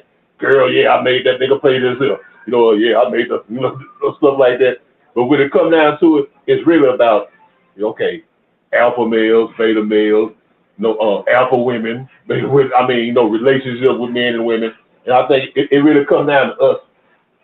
I mean, I know I'm going around the world with it and everything, but I just think that sometimes it comes down to basic stuff, really, man. Basic things of the relationship between men and women, man, and not necessarily like, you know, yeah, we in this capitalist society, and you have to factor in stuff like that. But I think basically it comes down to really the basic ass stuff, though, man. You know, if you can understand where I'm coming from, Black Steel. I mean, I love to hear your response to it. No, I hear what you said. You know, people talking trash, but I think these are also, you know, a lot of times, like you said, talking about people trash that live in a dumpster. I think sometimes our expectations are so out of this world. Like, I heard one chick say, I don't date men that don't own their own home. But so like you have an apartment, you can't even have an apartment. You got to actually have a whole mortgage. Why? Why? Why does she have expectations? Because somebody told her that having a mortgage was better than having an apartment. It's ridiculous. It's ridiculous. So you know, it's a situation where I agree with you. I think people just tend to run their mouths quite a bit. Hey, it's still one last thing. You know that white boy who had all the women? He was also spreading HIV among them too. Yeah, that I remember. Oof, man. Let's read some of these comments as well. Marcus Garvey Liberation says, good night. Appreciate you stopping on by. And if we can get you on the panel next time, please feel free to come on. And anybody that is viewing as well, click the link. Come on, join the panel. I want to hear directly from you. Daily Affirmation says, I know a Jamaican man who had many children by multiple women. That sounds like all Jamaican men, to be honest. Jamaicans in Nigeria. I'm just saying, Jamaicans in Nigeria, that just sounds like them. And all the women and children get along. He married one and procreated with many.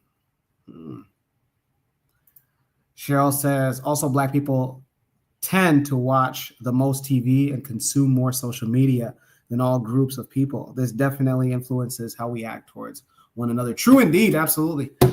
Media plays a big part into how we view things, and I think that with the relationship and marriage conversation, polygamy is not introduced. It's not even talked about. But somebody on the panel said it earlier that there's a lot of women that are okay with sharing a particular guy. A young Black brother right now that's making Gen Z and millennial news. Young millennial news is Duke Dennis. Don't know if you guys are familiar with him, but he's a popular streamer.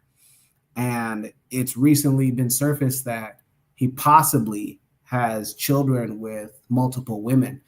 Multiple women have went on live on different social media platforms, Facebook, Instagram, and TikTok, and showing, not only showcasing their children, but also stating that, they either have a good relationship with potentially Duke Dennis. They don't come out and say it, but they're implying it. And I'd be very pressed to find that those women would mind being sister wives. I know that sister wife term is an aggressive term to hear, but again, for our female listeners, female viewers, please click the link, get on the panel. We want to hear directly from you. But individual like that, even the former football player Cam Newton is rumored to have, I think, upwards of like 5 children, maybe 7. And his most recent, the most recent mother of the child was stating, because she's a stand-up comedian, I believe, and she was stating on one of her stand-up specials that before she got into a relationship with Cam,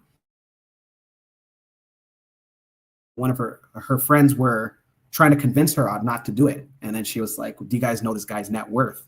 Why wouldn't I have a child, let alone get in a relationship with this man? So I think it just comes down to like how much you're loved. I'm just going to be honest.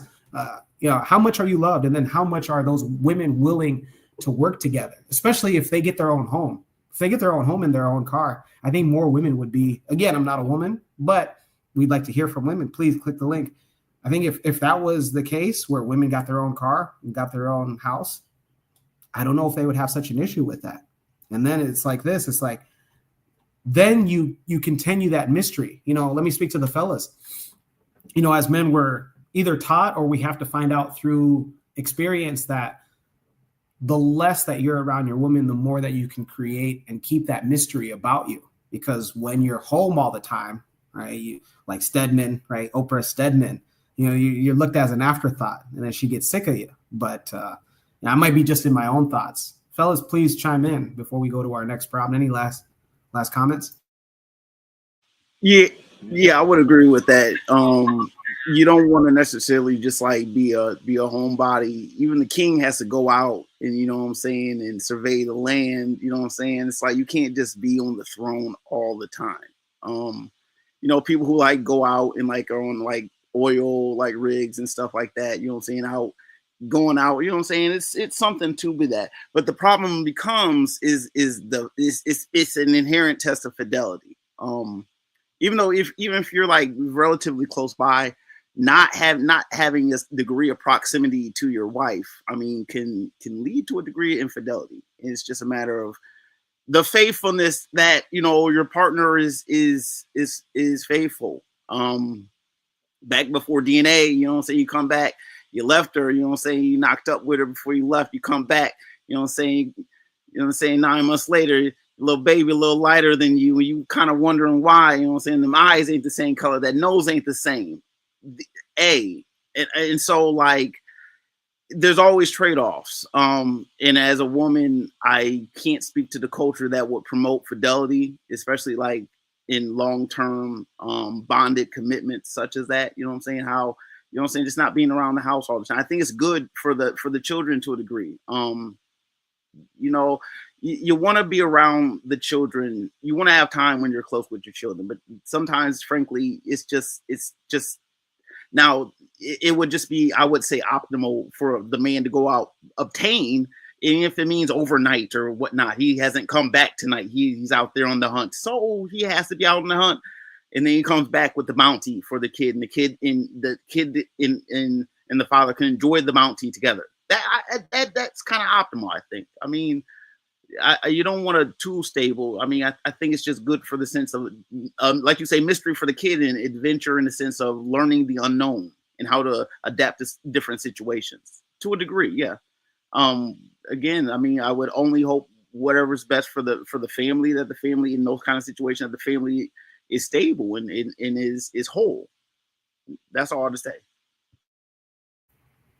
I appreciate that. Jackadero, I like to say this here. This is all, to me, this goes to like, when you meet a person, like you a man, you meet a woman, or you a woman, you meet a man, you know what I'm saying? It goes to the importance of getting to know somebody. You know what I'm saying? Now, if you meet a female who, when you met her, but when you met her, like what she was doing before you met her, no, she was like doing whatever she wanted to do.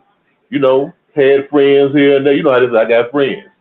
You know what I'm saying? Or if it's a guy who had a lot of girlfriends, you know what I'm saying? Who he went into the one-on-one relationship. You know, either one of them was into the one-on-one relationship. Okay, y'all get together, and at first it's gonna be all right, but then after a while, you know, with familiarity, you start doing the stuff. You slide back into the stuff you used to do. The things that you really do, that you really want to do. So I'm just saying, you gotta, when you meet somebody, you gotta know what their intentions are. You gotta know what their goals are. You gotta know what kind of person they are, man. You know, you gotta do all of the investigation. You know, dating is, today it's the dating now. Today it's just you look good, you look good. You know, let's get together. You know what I'm saying? You know, and for superficial kind of stuff. What I'm saying, it ain't how, back in the days when I was a young guy, and especially before me, well, you had to get to know the woman, the young lady. You know what I'm saying? You had to know a little bit something about her family. You know what I'm saying? You got to know them a little bit, and you say, okay, this is a person who I could build something with. But then, but today it's different, man. It's like, I mean, you still have it, but today it's like, people are trading about how they look, about how they act. You know what I'm saying? I think that's, again, I go to that social media thing is so strong, particularly in our community, we as African people, as black people. You know what I'm saying? And a lot of times we take our cues from that kind of stuff. Now you got sisters everybody want to be Megan Thee Stallion, or be Glorilla, or be Sexy Red. You know what I'm saying? I be seeing girls every day today, ski and all this old bullshit. You know what I'm saying? The guys doing the same old bull crap. You know what I'm saying? Because we take our cues from this stuff instead of, being our real authentic selves as we are as black people, as African people, man. And back to our traditions. You know what I'm saying? So I'm just saying, yeah, if you're a man and you're a woman and y'all get together and y'all and both y'all got Y'all all about moving forward. You go to work, you go out there, you go and get it. You know what I'm saying? She go and get it, she supports you. She get it, how she get it. And y'all thinking about the family. Y'all thinking about, because the family is the basis of the community.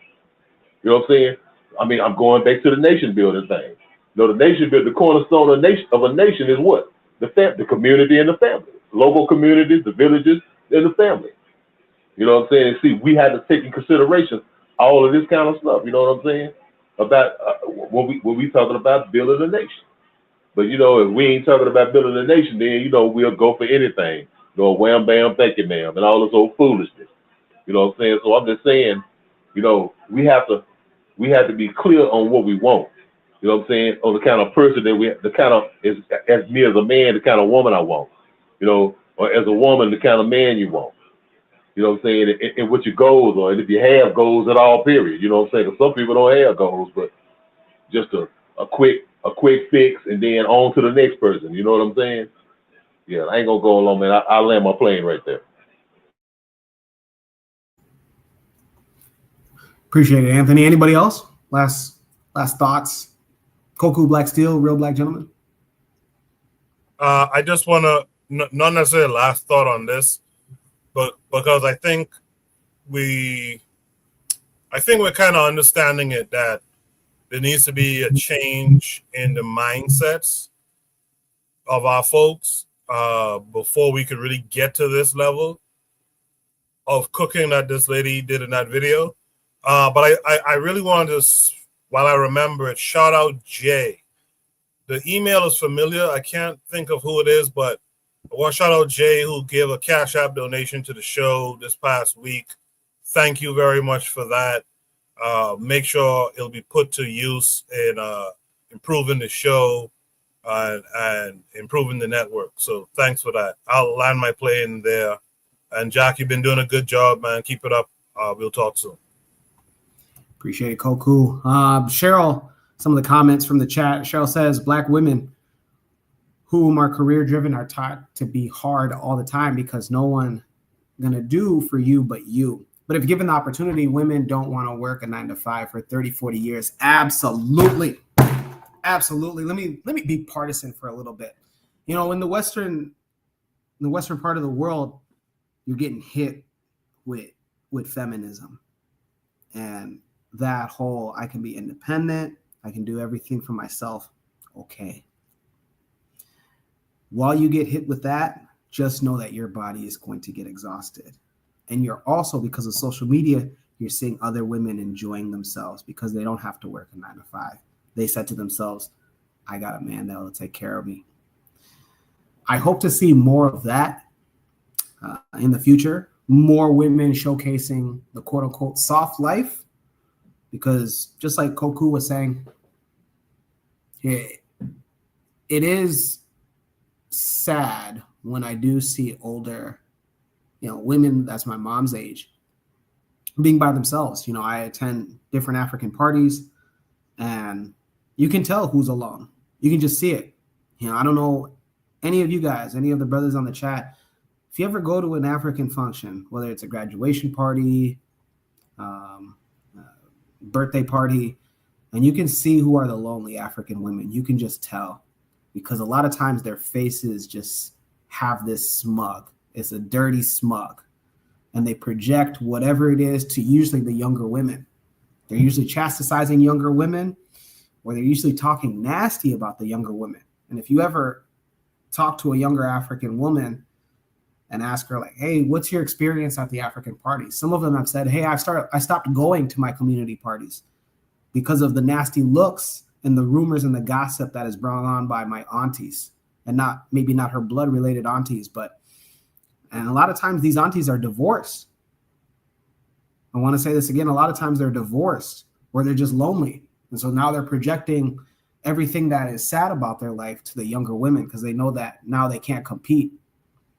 I don't want to say this as an insult. That's why if we had a chance to have any of the sisters that are watching get on the link and get on this panel, it would have been nice. But it is something that Koku brought up that had me reminisce about every time that I've been at an African party. You can just you can see it.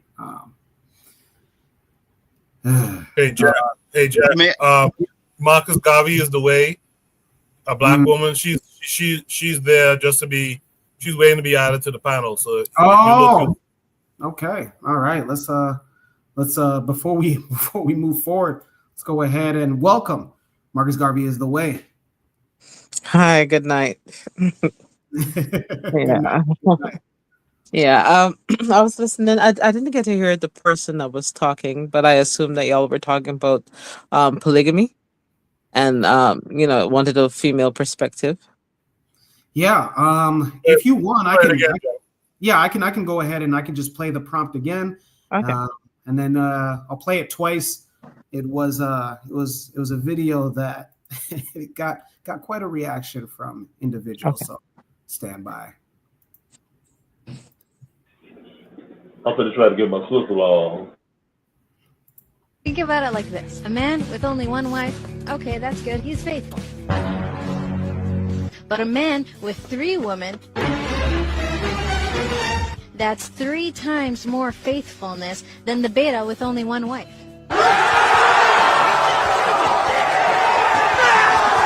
The show goes on! Think about it like this. A man with only one wife, okay, that's good. He's faithful. But a man with 3 women, that's 3 times more faithfulness than the beta with only one wife.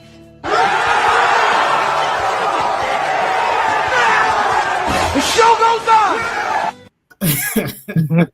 That's funny. That is funny.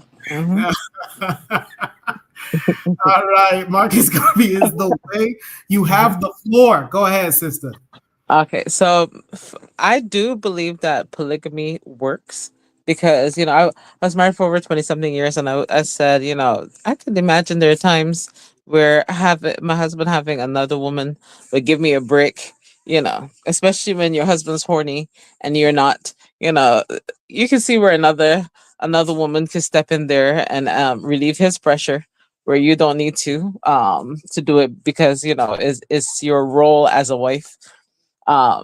Especially after you've been dealing with the kids and all that other stuff all day, but I do think one of the problems with the West especially is that a lot of people are in polygamous relationships and they won't admit it. Like, some women have been married and their husband's cheating. Some women are in girlfriend boyfriend relationships, engaged, whatever, and the male is cheating.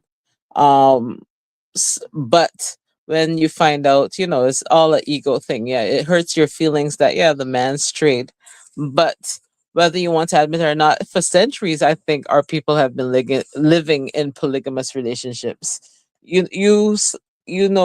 Families where, daddy has 2 children outside with somebody else, but again, it's the ego thing.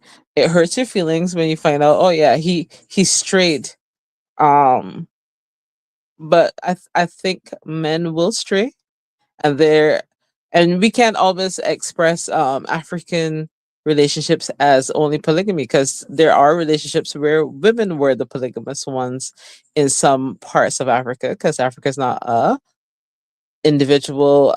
It's a continent. It's not a country. So you have tribes and groups within African lifestyles that live differently. So some males were polygamous, some females were polygamous, and there's situations in Africa where people had one wife, one husband. So, I mean, I had a friend one time that said that our experience here in the West is just a drop in our history. So I think we experienced polygamy for centuries, and therefore that need, that urge, that lifestyle is written in your DNA by now. I mean, you've been living as free Africans longer than you've been living as enslaved, Africans in the Western world. So I don't see the harm in polygamy. I have a Nigerian friend who, his father had five wives. So polygamy works. It is meant to build families. It's meant to build kingdoms. I mean, people did it. So I don't know if it works now in the Western world where we are not a free people.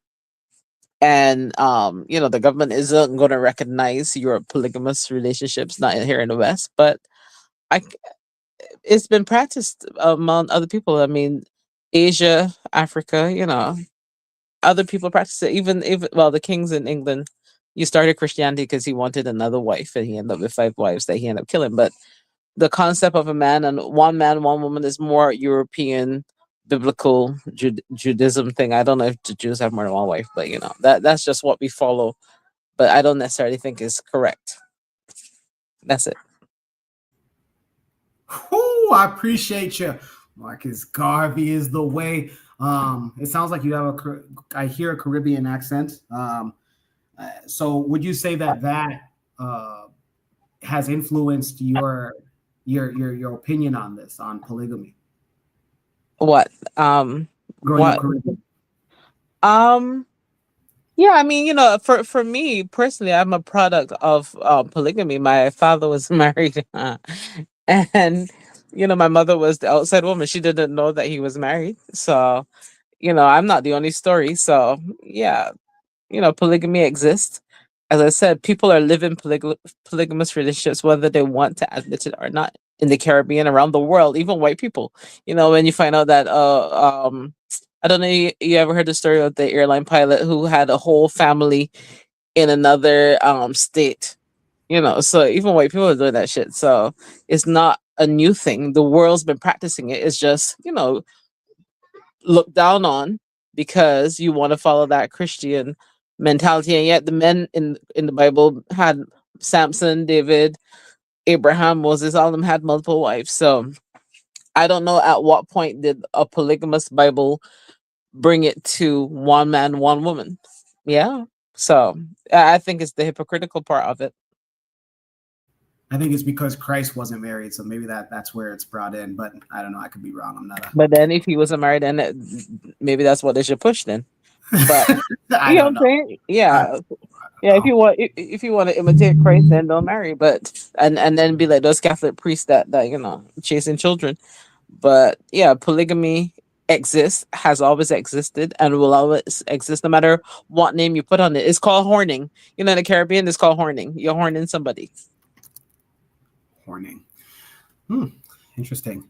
Gentlemen, any replies? I think she said it all.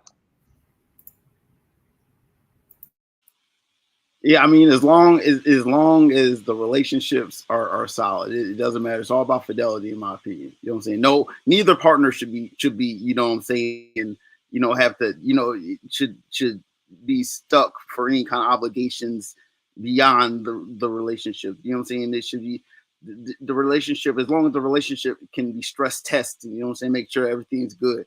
You know what I'm saying? As long as all voices are heard and all situations are found and there's true harmony, I'm for it. As for me though, I can't be in no relationship with another man and a woman. That's just me. But you know what I'm saying? But yeah, as long as it's sound, I'm all for it. You have to have, you gotta have marriages. You want fidelity. If you're going to be open, I mean, I think a lot of that's just, again, the product of the West and bad understandings about, religion and all that. But like, you want sound relationship for the children. You know what I'm saying? Children deserve mom and dad there. That's all I'm saying.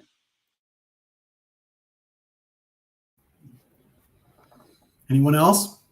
Appreciate it, Black Steel.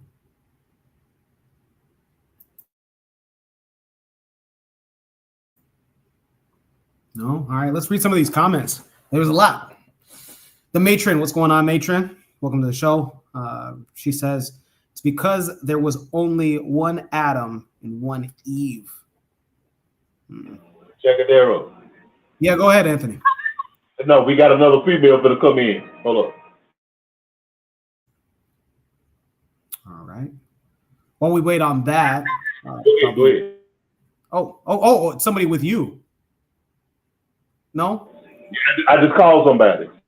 Oh, okay. All right. Yeah, while we wait for them to come in, we'll read some of these comments as well. Cheryl says, monogamy and polygamy both work.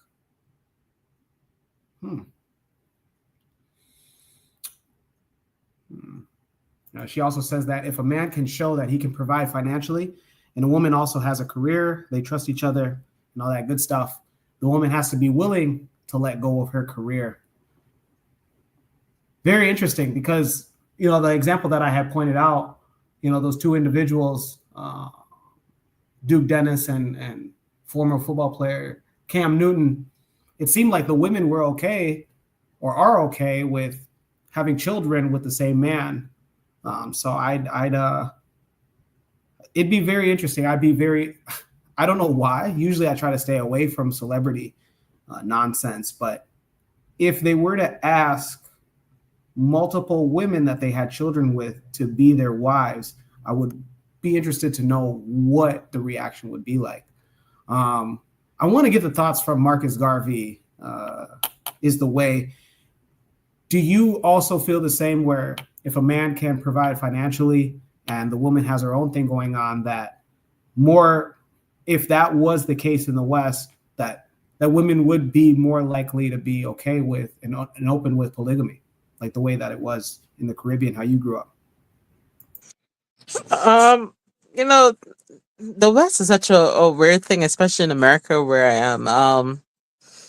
There's so many people with so many opinions, and sometimes, like the whole the sexes against each other is trending. So I think it's a hard one.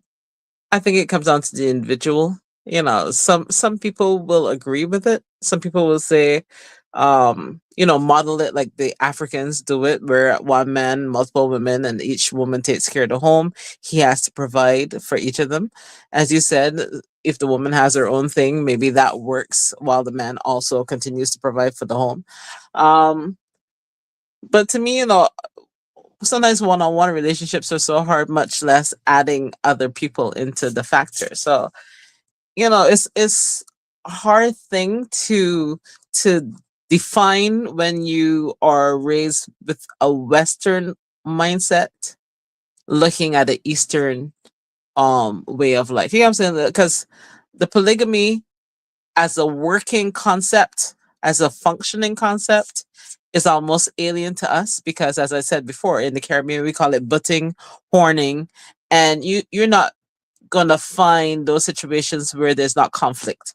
Most of the times when a woman find out a man is cheating on her, the two women out there brawling, carrying on, there's not a situation where there is, okay, let's share this individual, we're all benefiting from it. You know what I'm saying? So it's complicated. You would have to have like-minded people. I think for it to work, all parties involved will have to know that there shouldn't be no hiding behind the back. All parties involved should know what's going on, and there should be open communication. But once there's hiding, and it's a different, it puts it on a different level. And as I said before, it's hard to accept something where you only know conceptually, but not as a practical thing. You're not seeing successful or multiple polygamous relationships working in the West, because, as I said before, it's ego. So, we're looking from the West, looking at the East and saying, okay, this is a concept that works for them. Can it work for us? Very, very interesting. One last comment from the chat. It's a continuation from the first comment from Afro World. It says, like, the Caribbean has high cases of HIV because of the polygamous relationships. Very, very interesting. We're at the last hour, so let's go ahead and move on to Shoot the Breeze number 4 topic. And it is when and how. When and how. And then we have a video to go with that. Drop a number 1. Once again, drop a number 1 in the chat if the video and audio presentation has been running smoothly most of the day. Once again, just drop a number 1. And let's go ahead and just watch the video that we have for you. Allez pleurer ailleurs, s'il vous plaît. Suivant. Vous êtes ingénieur en informatique. Et mademoiselle, institutrice. Exact. Le problème, c'est que pour ce genre de poste, nos quotas sont dépassés. En revanche, actuellement, vous pouvez postuler pour des postes de maçon Éboueur, cantonnier. Ah, et pour employé de maison, là, il y a une très très grosse demande. Enfin, ça correspond pas du tout à nos qualifications. Et vous pensez qu'un peu plus tard, vos quotas pourraient se libérer? Vous savez, en Afrique, nous avons des écoles d'ingénieurs très pointues. Et pour l'enseignement, c'est pareil. Ça veut dire quoi finalement? Vous pourriez avoir besoin de nous un jour ou l'autre ou pas? Besoin. Ce n'est pas tout à fait le mot qui convient. Mais revenez dans un an. On ne sait jamais. Africa, paradis.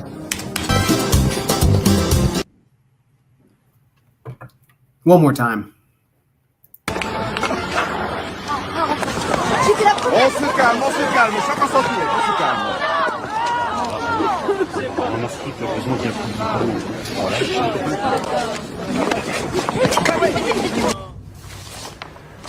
Il manque un papier. Comment ça, il manque un papier? J'ai tout vérifié, j'ai tout. Il manque la quittance d'électricité. Je peux pas l'avoir, j'ai pas un sou. Je suis incapable de la payer. Désolé. L'Afrique ne peut accueillir un émigrant qui a des dettes. Tenez. Allez pleurer ailleurs, s'il vous plaît. Suivant. Vous êtes ingénieur en informatique.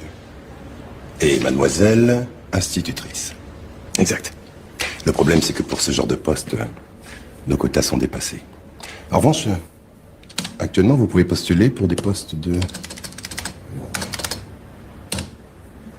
maçon,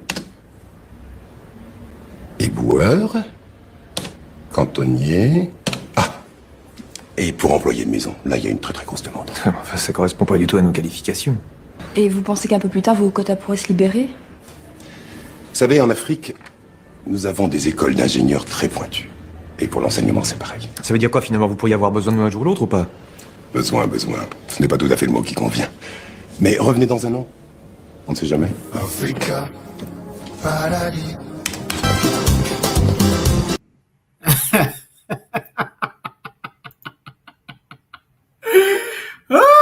Try again in another year. When and how? Appreciate the ones in the chat. So I don't know where to start. Let's start with the lady. Ladies first. Come on, we have chivalry here. While I'm the host, we gotta have chivalry. So Marcus Garvey is the way. We'll start off with you. When and how? Hey, Jagadero, you got to explain that first, man. Someone didn't understand. I apologize. Yeah, because honestly, I couldn't see it, and the print. I'm doing this on my cell phone. I couldn't read, and I don't speak French, so I got no clue what went on. Yeah. All right. Oh, it's funny once you get it. It's hilarious.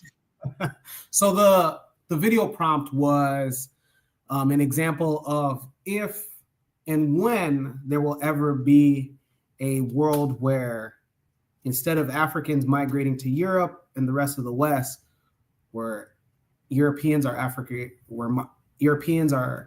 migrating to Africa for the jobs and the rest of their careers.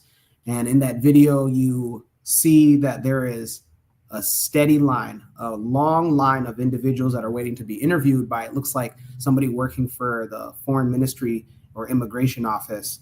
And it's an African man. And one couple where the husband is a computer engineer and then the wife is a teacher, they're getting their application reviewed, and then the staff ask the European couple, "Oh, like, what do you do? What are your occupations?" They state, "I'm a computer engineer." And the wife states that she's a teacher. The African man then goes through his computer and says, "Currently, we do have those positions being filled by our own African engineers and teachers, but there are some jobs for bricklaying, street cleaning, and just these more minimal jobs." The couple then ask, "Do you think that something will open up in a year?"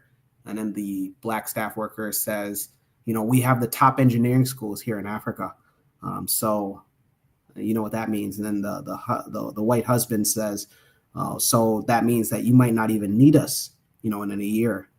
And the African pretty much obliges and gives them and implies that that might not happen in a year. This might be totally different. We might not be accepting any European refugees. So the whole premise of the video is to say that to imagine a world where instead of African refugees and immigrants, where we have European refugees and immigrants coming into Africa, begging for jobs, begging for places to stay, begging for opportunity. So once again, we'll start off with you, Marcus Garvey is the way. Thoughts? I mean, it is similar like Wakanda. I mean, it's all in the imagination. Yes, it's wonderful to entertain the thought and the idea, but unless we're doing real stuff in the real world, it's just entertainment. Um, I think that um personally, I think if the Europeans would let the world be and stop trying to influence it, especially like America and Europe, that we as a species would progress so much more. When Europeans run the world mainly on the idea and concept that they're white and therefore they're superior and not produce anything of a superior nature, and then you have other people and other cultures who can make leaps and bounds for humanity alone, but are held back by poverty, simple things, by not having a meal, not being able to have a book or whatever. But still, from those ashes, you still find people surface who, you know can create a car that doesn't need water, that doesn't run on gas, or a TV that generates power that doesn't require electricity. You can still find that genius emerging from um what you call a have not situation. And in a world where the people haves, they're so busy being white and enjoying their wealth that they're really not looking to add to the world, just be flamboyant and change their, display their ways of degeneracy. Because I tell people all the time, Europeans are the only people who've never changed during colonization. Everybody has had to adjust. All their colonies have had to adjust to them. So they've never changed anything that is European. They still sleep with the dead, sleep with animals, have sex with their children, all the questionable behaviors. Eat, yeah, up to now, eat half raw, undercooked meat, unseasoned meat, just the basic things they've never changed. But everybody else they've colonized have had to adjust to them. So to have a world where Africa is the icon, because to me America has put itself there, but the reality is America is not. America has put itself in the position where everybody thinks it is the place, but when you live here, that's not true. Yeah. So to have a iconic place like how Japan is and China is, and it be Africa, and Africa produce on the level as any other country, yeah, and not just on the merit of being Africa, but you have countries in Africa that can produce like Toure, the Burkina Faso guy, like he's done so much within his time period. So yes, is entertaining, as I said, is like Wakanda, but you know we have to aim towards reality. And yes, we like to laugh and entertain, but what steps are we making now to get there? That's it. I like that. I like that. I appreciate it. Mark Scarvey is the way. And yeah, yeah, you're absolutely right. It can happen. It has happened. Once again, we are on a chivalry theme here at Shoot the Breeze. We are chivalrous individuals, and fellas, relax. We have women now, not just a woman. We have women. So coming on and speaking as a panelist, let's welcome Cheryl. Cheryl, how you doing? Hey y'all, it's been a couple weeks. How's everybody? I'm good, sure. How about yourself? Pretty good. Yo, you guys, when I first saw this video on Instagram, I was like, yes.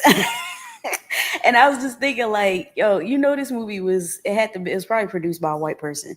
But when white people make these movies, it's because they're scared that it could possibly happen one day if black people like came to their senses. And yeah, we know it's not happening right now, but it's like I was just looking at that and I was like, Yeah, that's what need to happen right now. Like, but even like, I'll take it one step further though. Like, I would even say, let's not do that. Like, let's just send all white people back to their beautiful countries. And if we have to, just ration off resources to them. If they need our resources that bad, just ration off some resources. And so they're not hoarding all of it like they're doing right now. I think that's a great idea and it's a great plan. And it could happen, maybe not right now, but it's very possible that it could happen, because when white people put stuff in movies, it's because they're scared that stuff is going to happen. It's just like with Children of Men. I don't know if you guys ever seen that.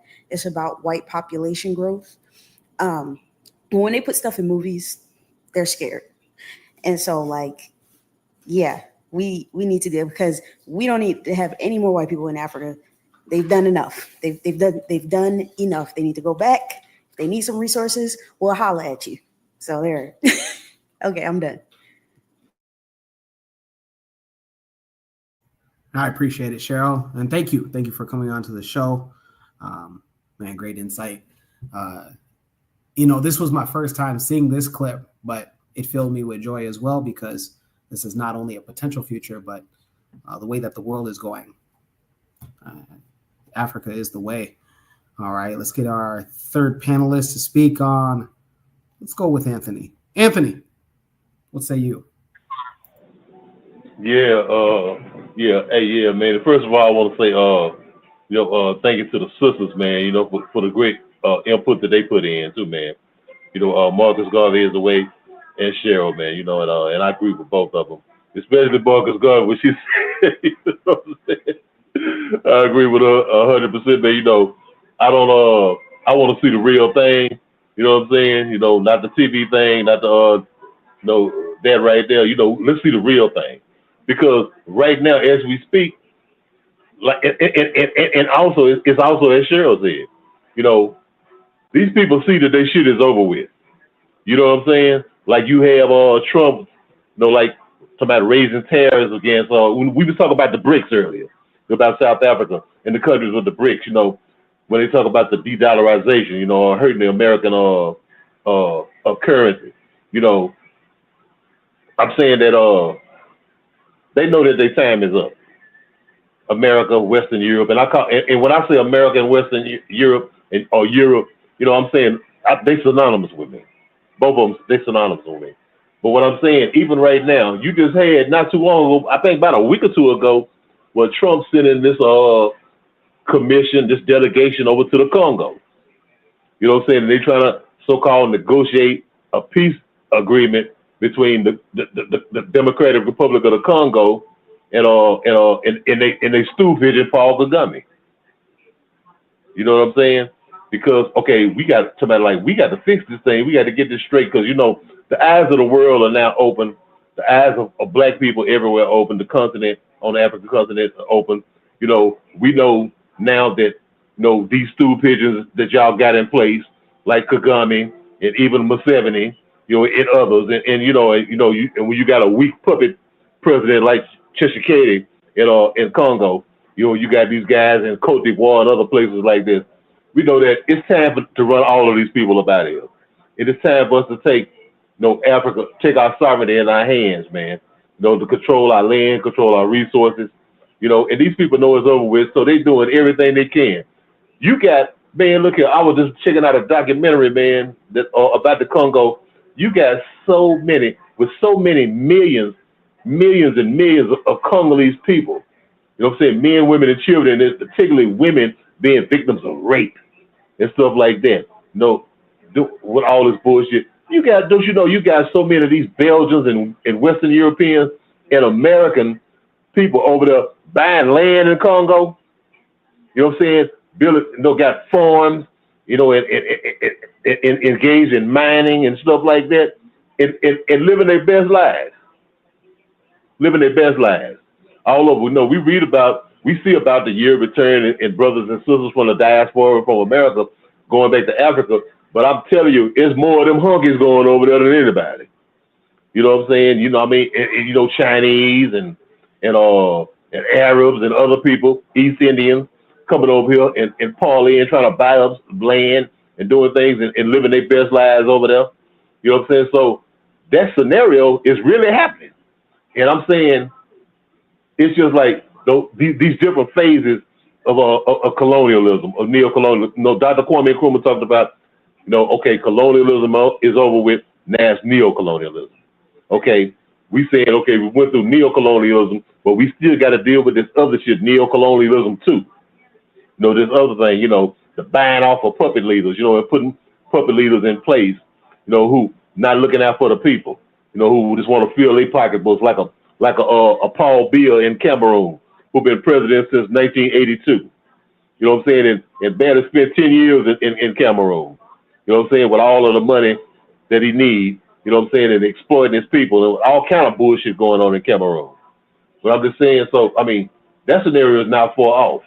You know what I'm saying? I mean, these white folks are already going over there trying to say we need to go over here and get it while we can, you know, before these Africans wake up. You know, because see, right now, Traore and Chiani and the Simi Garza, they waking people up, and pretty soon they're going to run us out from all us from over here. You know what I'm saying? So we need to come over here and get it while we can. And so I think that the mindset need to be, we need to convince our brothers and sisters on the continent, you know, that, hey, look here, I understand, look, okay, you don't want to judge, y'all don't want to judge everybody by the same stripe. You know what I'm saying? Because, you know, when I say, to me, I say all of them white folks ain't none of them no good, ain't none of them no good. You know, you want to say, well, everyone can't be any good. But okay, maybe that might be true. Maybe it is. I don't think so. But you got to look at it like, look here. If a snake bites you, when you go back in the backyard to find that snake, you don't give it to any snake you see. It's gonna be the snake that you cut his head off. You got to look at it that way. You got to look at it like, okay, yeah, this white man might come in peace, but hell, they came with missionaries the first time, and next thing you know, they were building castles. You know what I'm saying? And the castles turned into slave dungeons. You know what I'm saying? And from that, it turned into a colony. So we got to look at it like that. You got to look at it like, hey, look here, we don't need y'all. We need a moratorium. All you white folks, all you East Indians, all you outside Arabs, everybody, y'all need to stay the hell away from us until we get our shit together. You know what I'm saying? And when we get our shit together, then we can know how, okay, when we strong enough to deal with other people, but like deal with some of these people at arm's length. You know what I'm saying? Because sometimes, you know, when you shake hands with the devil, you know, he got blood on his hands, and all he's thinking about is putting more blood on his hands to get your shit. You know what I'm saying? I know I went on a little bit, man. I'm gonna knock off right there, but I'm just saying, yeah, that was funny, and I loved it, and I hope it's a real thing. But I think we got to make that shit be true. We can't use fairy tale. We got to have this. That shit got to be true. I knock off right there. Appreciate it, Anthony. Before we go to the next panelist, let's read some of these comments. White people have been migrating to Black civilizations for thousands of years, and they were in the poor position. They eventually wanted to usurp. I hope that's how you pronounce the word. Trigger Happy says these places. Trigger Happy also adds that the Indus Valley, Kemet, and Carthage comes to mind as great examples. Absolutely, I know about Kemet. I know about that. Afro World asks me, wouldn't say Kenya is already like that with all the non-Black people living there? As far as what specifically are you asking, if it's already a fight for jobs and to already be in Kenya? I'd say to already be in Kenya, I don't think that there's like a mass migration, I wouldn't say. When I was last there, the line for tourists versus the line at the customs, at the airport side for the customs, wasn't as long as the line for returning Kenyans that, you know, it's often that Kenyans work in the Mideast. So the lines for Kenyans that were returning back home from the Mideast was a little longer than the tourist line. So I can't say that for sure. Cheryl says, living their best life on the continent with suntan oil. Let's keep moving on. Real Black Gentleman, what you got to say about the prompt and the video you see? Well, I mean, it's funny. I'm amused by it. You know what I'm saying? But I understand, like, to have a level where I think imagining like a situation like that. I mean, Africa could get there, but it goes back to like the whole consolidation processes and making sure that there's whole like, just I can imagine a situation where it's like, black people hold the line on, hold that Sahel line, and it's just like, right behind that line is very, very organized. Everything's paved and orderly, and the energy and everything's built up, and like they had to crawl across the desert to get there. Like, so you can, at that point, we'd probably be able to fly them back out, return them to sender. Give them a little bit, couple of little cookies on the way back, and if at that point, just we don't need you. There's no reason to keep and harbor any of that. For all that, we can just go over there, occupy, and just make sure that they, just stay there for a little bit, just quell any problems, fly back, and just be cool.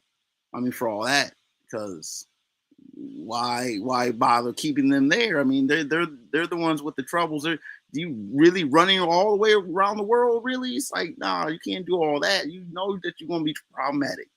You couldn't go to the next country over type energy. Like, what I'm saying? You had to run all the way over to black folks. You had to do all that. That, what I'm saying? You could bunker down where you were. That, what I'm saying? That refugee energy is not really a black thing, honestly. I mean, I don't really see it like too much trans, country movings of people within like black countries. I mean, it might happen like, again, like, but not to the degree where you're going like migrating, like how these people is like from, all the way from Venezuela all the way all through. They just didn't, it's not like they just stayed at Colombia and it's like the next country. They didn't go to Brazil, the next country over. It's like, you see what I'm getting at. It's like people go all, meandering, and what's the word I want to say? When you just marauding. They say migrating, but when you migrate, you go back to the same place that you came from. You can't. I mean, that's the thing. Those aren't migrants. Migrants go back to where they come every year regularly. When you have people moving across, that's some meandering. I don't know what I would call that. Some just meandering, and you don't need to do all that. Like, the only way I think Africa can get to the point where it's like that. I think for me, I was kind of saying this in the chat. I do think it will be an irregular process.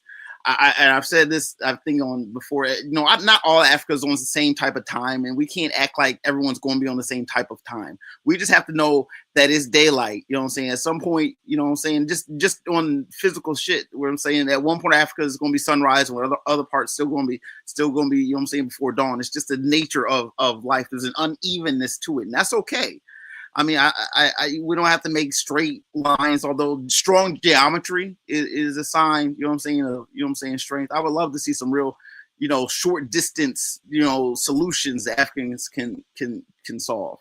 But I do think that it'll be an irregular process. I think we have, if you had like, 4 or 5 turfs, AESI turf clusters of confederations, and just like within, because 6 is a nice easy number you can mess with. I mean, it's not perfect, and it's not necessary. It can be a little bit unwieldy, and 6 can be a little jumbly, but 1, 2, 3, 4, 5, 6. Okay, we got 16 is good. Okay, we can move on. You know what I'm saying? We're all in agreement with 6 heads of governance is good. Okay, we can move on to the next thing. And then if the other black nations can see that, okay, maybe they'll start to consolidate just to be a better, this is what I'm saying. You're going to have some degree of experimentation. That's the way of just nations. You don't want all the African nations to operate all the same way. I don't think that should be the way. You're going to lose all your sense of relative, the regionalities, even within the nation structures. You got to let peoples mix and do things slightly different, but just enough so that the people surrounding them might be able to recognize, oh, they do it like that instead of like this. Okay, we can make the adjustment. You know what I'm saying? We can, when we're in their zone, we can, we can act like them. I see what's going on. It's not something that should be alien. But I just don't see it happening overnight where it's just like, just because you have too many heads of states that are, singular about their stuff. I mean, what's the point of having United States of Africa when the peoples really don't have any say about what's going on? That's kind of what's going on with the AU. It's like I think the Chinese built AU building and bugged it, had all spying on everything. So like, just having just the natural ability of having countries, because we can't get all of them, and that's just the reality. You're not getting all of them right now. That's effective. So the whole point is just breaking down into smaller clusters. If you have an AES, and maybe you can, Lord knows, resurrect the East African community and like get them locked up. Hey, yo, you can change the game. And that's just 2 organizations. That's what I'm talking about. And then from there, peoples in the middle will kind of consolidate, or maybe choose one or the other. You gotta let that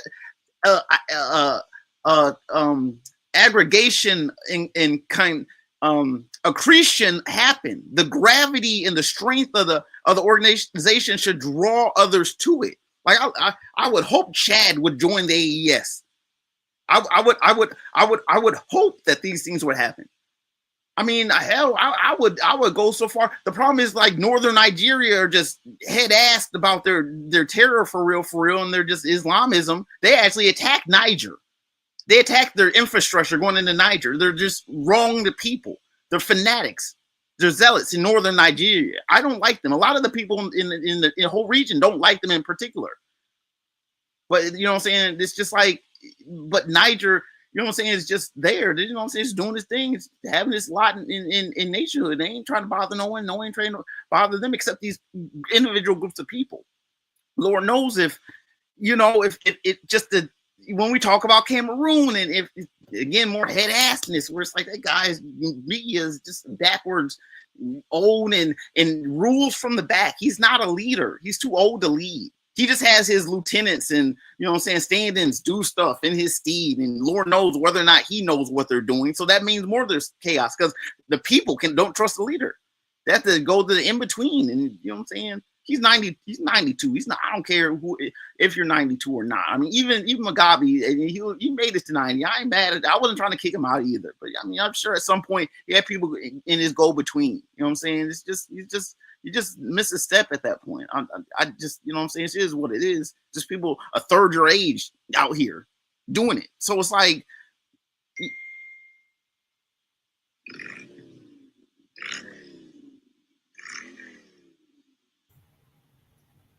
Real Black Gentleman, you still with us? oh, my bad. Yeah. Yeah, it's just like, oh geez, my bad. I kind of lost my train of thought. Geez, I lost my train of thought. Shoot, where was I at? Oh, the nationhood. Yeah. It's like you have to. There's going to be unevenness. I do think that a lot of the regional organizations like the SADC, if they are just not more than paper organizations, it's like you have to have hard like things that people can put on a map and draw lines and say, draw the lines on the map. That's a country. This is us. It's kind of zigzaggy. It's not a perfect circle. It's not a perfect square. There's some rivers. There's some mountains. It's some hard lines we had to fight for, and then there's an ocean. That's the country, okay? I'm a pass the mic. Very powerful statement, Real Black Gentleman. I appreciate it. Koku, if you after this full recording uploads, if you get any comments that are negative from Nigeria and Cameroon, you can just go ahead and thank Real Black Gentleman, because I don't believe that they'll be appreciative for what he had to say about those countries. Nonetheless, Black Steel, what do you have to say? Jackadera, you sound like a radio host, brother. I appreciate that. You need to be introducing the Quiet Storm tonight.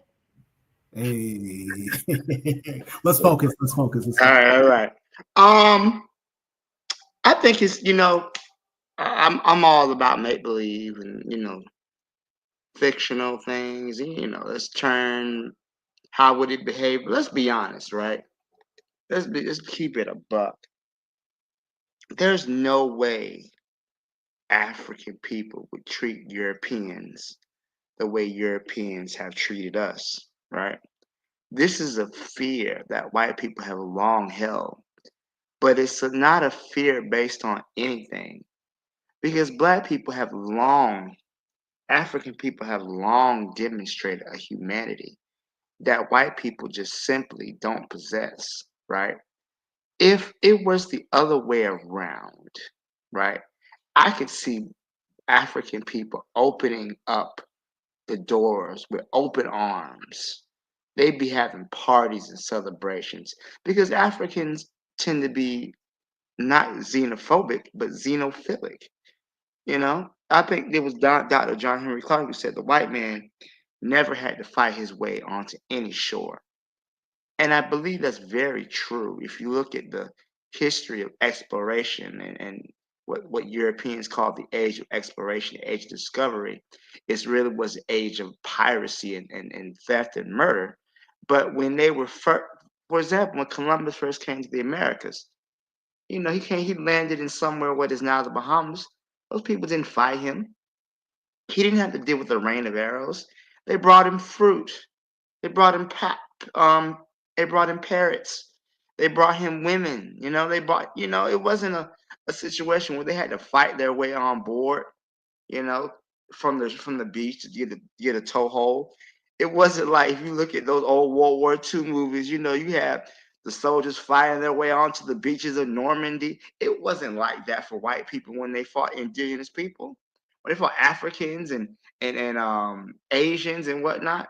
The only place, I would say, the only place that was hostile towards the Europeans is what, the Japanese and North Sentinel Island, Indian Ocean. You know, the Japanese was out here beheading shipwrecked sailors, and you know, even North Sentinel Island didn't start off as hostile.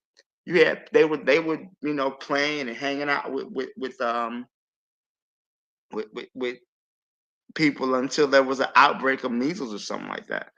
But overall, the European has never had to contend themselves with a beachhead offensive. It was them who had been hostile towards people coming into their countries. And now they have, you know, tried to extend that to what if they did it to us. We would never do it to them. We love white people too much. Not at all. Not at all. I don't believe, even in a fictional world, I can't see African people treating Europeans with a quota. They might kick another black person out their job to give a white person a job. It's really quite sad. But if it were to take place, right? If we were to have a radical restructuring of the world as it exists, I think that it would, white people would not take it lying down, you know. They would not internalize it the way black people do. Whenever black people are faced with an obstacle, right, we make it seem like the problem is us, right? We weren't able to come up to the standard because we're not good enough, right? But when it comes to the European, they would work to undermine that system. They would attack that system. And it's that aggression that African people as a whole tend to lack when dealing with other people. We'll be aggressive as hell when it comes to dealing with other black people. But when it comes to dealing with other people, we don't tend to have that bloodlust. That's just my thoughts on it. I'll leave it there. Thank you, Jack. Absolutely, man. Thank you, Black Steel. Something to ponder about. While we do so, let's read some of these comments. Trigger Happy says colonialism has neutered the survival thrust that we used to have. Yeah, we would be nice to the Greeks, but we would be no pushovers. Colonialism makes us protect Wazungu. I'll substitute, that's a little Swahili word for you guys, and not protect black people. Afro World asks, Cheryl, what do you recommend for black North Africans from those countries? Cheryl replies, leave. If they want to assimilate with the Arabs, they can. If they want to go to real black areas, they will go. Any rebuttals on the panel? Please feel free. Just go ahead and just chime in on this second to last prompt that we have here. Yeah, not a rebuttal. Not kind of a little bit. Not a rebuttal. But I mean, but just in conjunction to what Black Steel was talking about. Yeah, exactly. Hey, how many times you heard this, Black Steel? Me and you growing up in the hood. You tell a brother, man, I'll tear your damn head off. You know what I'm saying? Yeah, you know, I mean, we bold as hell. I could be a Crip gang banger, and I'll drive in a blood hood. Or I could be a blood, and I'll drive in a Crip neighborhood to go over there and kill a blood, to kill another brother who wearing a red rag. But a motherfucking police officer, a white police, or a white boy can come over here and kill my brother or whatever, and all the thing we gonna do is march and throw hands up and hands up, don't shoot. You know what I'm saying? All that type of bullshit there. I mean, here we go in South Africa. We got these criminals who came over and stole our country, who killed hundreds of thousands, maybe millions of our ancestors, parlayed our country into an empire for them. Still running our country. Own 70, 75% of the land, control the economy, all our life-sustaining situations. And guess who the only motherfucker we got smoke for? A Zimbabwean coming over here to try to have a better life. A Mozambican coming over here to try to have a better life. A Botswanan coming over here to try to have a better life. A Nigerian coming over here to try to have a better life or to take advantage of an economic situation. And guess what? At the same time, while we doing all that, guess what we do? We will support a white girl being Miss South Africa over a sister. You know, over a sister whose one parent was born in South Africa, one parent was born in Mozambique. And we'll call her a foreigner. Yeah, the white man's Isis Cola, but we worship his ass. We worship her ass. We think that they the be all and end all, that they the best. They the best at everything. You know, I done made it because I'm with this old ugly, nasty white bitch. You know what I'm saying? Or because I'm with this old string hair, sticky ass white bread. You know what I'm saying? Instead of being with this beautiful African woman or this beautiful African man, you know, or with our beautiful African people. You know, I got to go over here to this country and make it over here and fuck my country. My country is a shithole. Yeah, I agree with Donald Trump. Instead of coming back to my country and working and making my country the best country. You know, bringing all my skills that I took to the West to make them good instead of bringing it back to my country to make it good. You know what I'm saying? We need a reality check. And not only Africans, black people on the continent, but black people in America and black people everywhere else. We got Negroes now running around talking about they indigenous, talking about they Cherokees and Blackfoots and all this shit. And even in the Caribbean, we got them talking about, they got the Negroes down there saying now Bob Marley was an Arawak, a Taino. You know what I'm saying? This identity crisis, it just leads to our hatred of ourselves. You know, our disrespect of ourselves. We ain't shit. We got to have validation from white folks and from other folks, you know, to prove that we bad shit instead of validating ourselves. You know what I'm saying? I don't get a book and read no book and say Karl Marx or Mao Zedong anybody is a theoretician I follow. You know what? I go read a book by Amilcar Cabral. I go read a book by Black Steel. You know what I'm saying? I go listen to what Black Steel got to tell me before I go listen to what some honky got to tell me. You know what I'm saying? I don't want to hear about Allah and Jesus and all that, you know, and then put down Ola Dumare or Malungu. You know what I'm saying? Or Nzambe, any of our spiritual, our African deities. It's just we got to get this bullshit out of our mind, man, that we less than. I mean, before these white folks came here and started fucking with us in Africa, I mean, we had the most developed civilization and culture. The Europeans went in the 1500s. The Europeans went to the Kingdom of Benin. You know what I'm saying? And they seen the Benin city. You know what I'm saying? They seen the cities, the capitals of West Africa, whether it was from the Oyo Kingdom or the Benin Kingdom or the Asante Kingdom. And they said, man, these cities are beautiful, well laid out, well organized. I mean, the governments are well ran. I mean, you know, the political process, it's just magnificent. And we forgot that, you know, colonialism and slavery taught us that we didn't do shit. Well, we did all kind of shit. You know what I'm saying? Well, we was more sophisticated than they were. And so, man, we just got to No, we got to come back to us.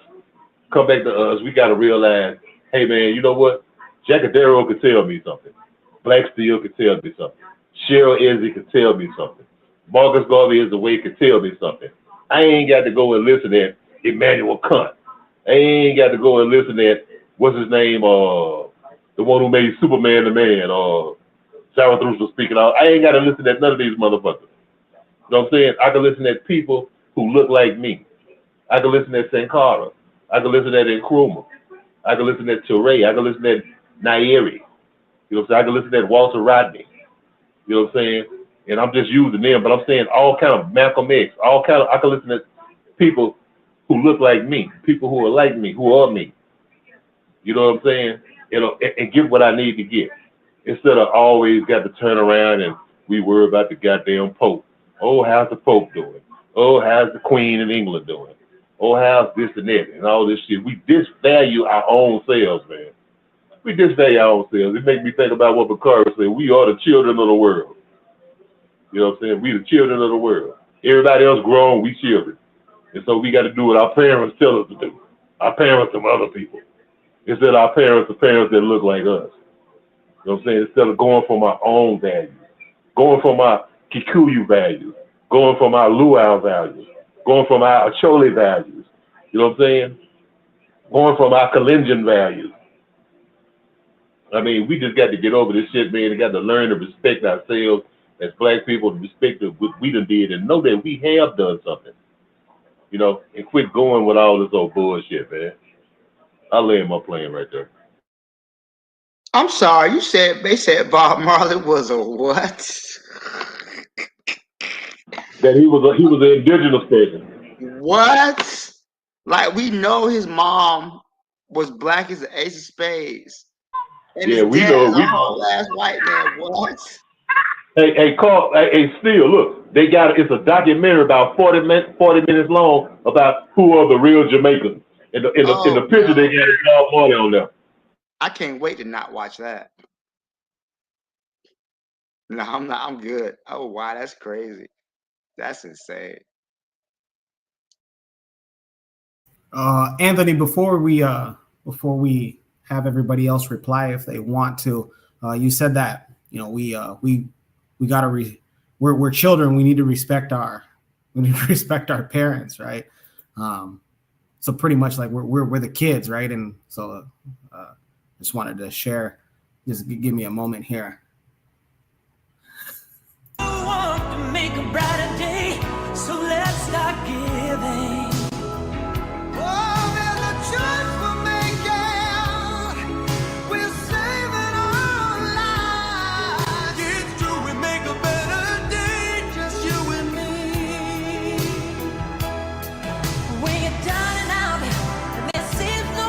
All right.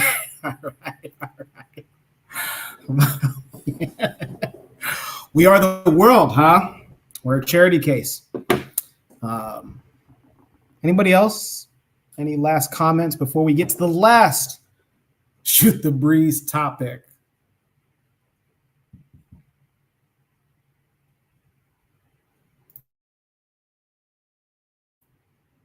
All right. Okay. Our last Shoot the Breeze topic. Well, hold on. Do we have somebody? We're gonna add. We got Kofi that we brought to the stage. Kofi, welcome to the show. Thank you for having me here. I just tuned in. Really powerful what Anthony said, and Black Steel had me dying about the whole like that's great. All the Jamaicans saying that, because that's insane.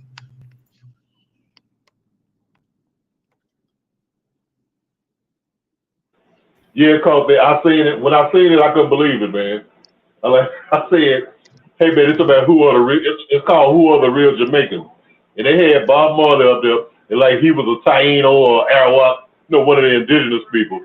You know what I'm saying? That the Jamaicans were the indigenous people, and it also they had the same thing. The brothers in Haiti. Well, we are off on the show, Koku. We know that Erzuli say we indigenous. No, he's the Haitian FBA. But I mean, it's a growing thing, man. It is a sister who did a video. I sent it to Coco. I don't know. It been about a month or something. Where the sister called. She was a black. You know, she was noticed as a black woman. It said she was from the Bahamas. We all know it ain't been no indigenous people in the Bahamas for 300 years. They killed them all. When the Spanish killed them, they killed them all. And she said that she was an indigenous Bahamas Bahamian woman. I fell out laughing. That's insane. I mean, the same thing with me. They had. I was looking at because they got these animation type videos when they're talking about countries. So they're talking about my country, Guyana, and they're showing you like the indigenous people of Guyana being black. I'm like, why are they showing a black man with an afro being indigenous Guyana? They're like, no, like this like what is going on here? So it's again, it's like when it comes to us, being black is never good enough. You have to be a rich black person. You have to be a Republican black person, a Democrat black person, a black person that lives here, a black person because being black is never good enough. So we always have to attach blackness to something else because it has no value. Like, and I heard y'all say it's like keep on repeating it, but it's how we're looking at ourselves with white lenses. We're not looking at ourselves as how our ancestors look upon themselves with pride and respect. So it's just sad. It's just sad. All right. Well, we are getting to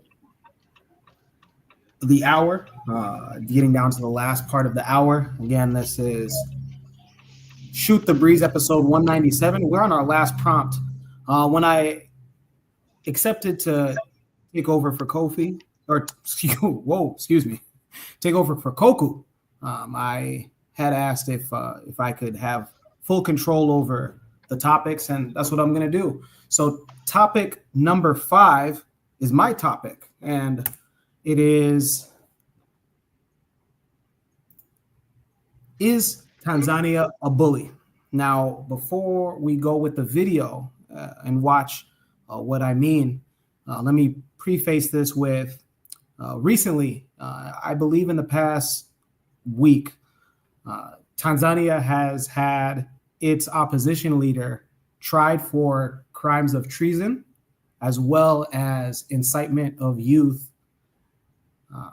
So the current president and the government has put Tanzania's opposition named Lisu Tundu on trial for, again, treason and youth incitement. The first case, the first day of trial, a Kenyan and a Ugandan, well, many Kenyan activists and many Ugandan activists tried to enter Tanzania through the border, through aerial border, through the airport, as well as through the road border, in support of the opposition leader. Some were sent back and denied access into the country, and then some were let into the country, and we are going to see what had happened. So some were let into the country, and they stated that they were tortured and then deported. So we're going to watch a video of one of the Kenyan activists. His name is Boniface Mwangi, and a Ugandan activist as well. But I believe that the clip is more along showing more of the Kenyan activist's torture statement while he was in Tanzania. So let's go ahead. Let's take a look.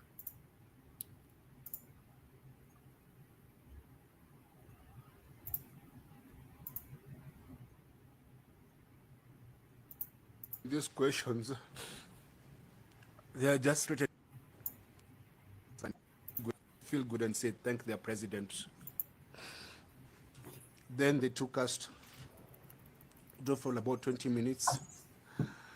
Then they took us to a building.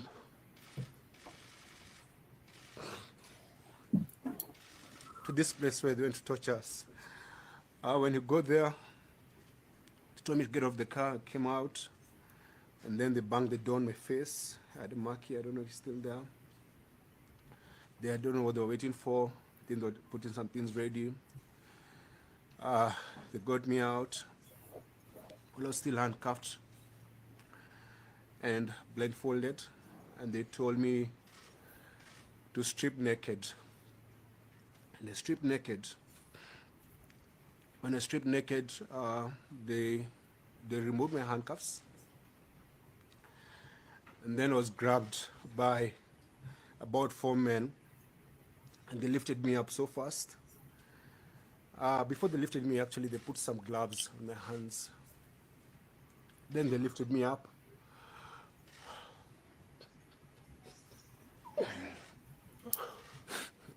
They lifted me up and tied me upside down. There's a photo I saw online about what they did to us. It's in my bag. You can distribute when I'm done talking.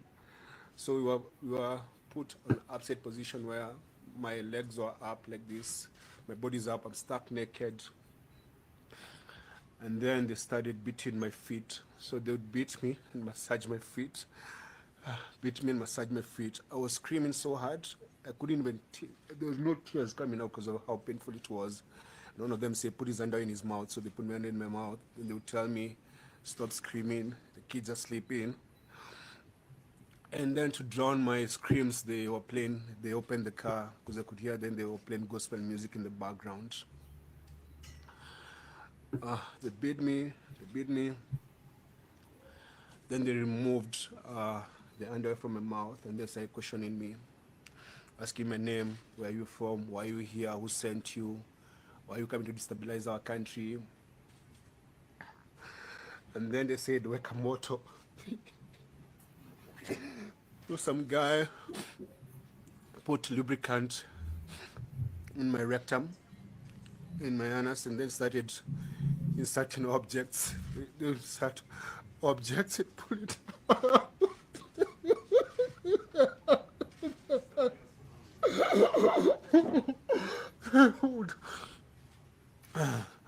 Dude, it's okay.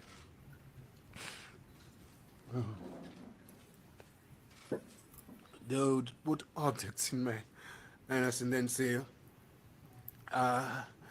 you're feeling nice, say you're feeling good. Then you say Asante Samia, Asante Samia. So I say Asante to their president.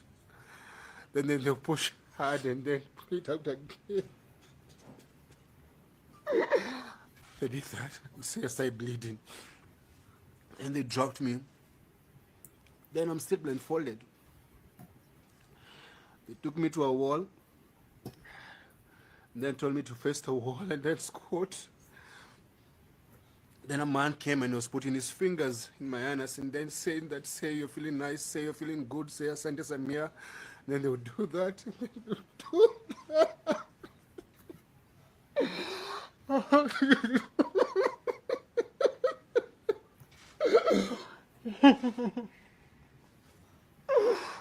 And then they told me to turn around. I'm naked. So all this time they're telling me they're recording everything they're doing to us, or rather they're doing to me. So they're recording this. They're teaching me a lesson. So I'm stuck naked. They turn me around, say your name, your wife's name, your kid's name, where do you live, where do they go to school. I'm naked. And they removed the blindfold and said, now, so when I'm answering these questions, when I turn around,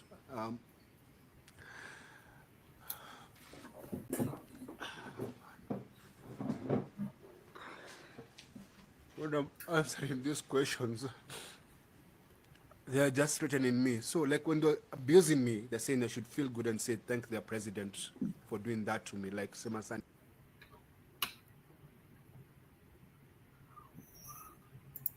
Try to see that once again.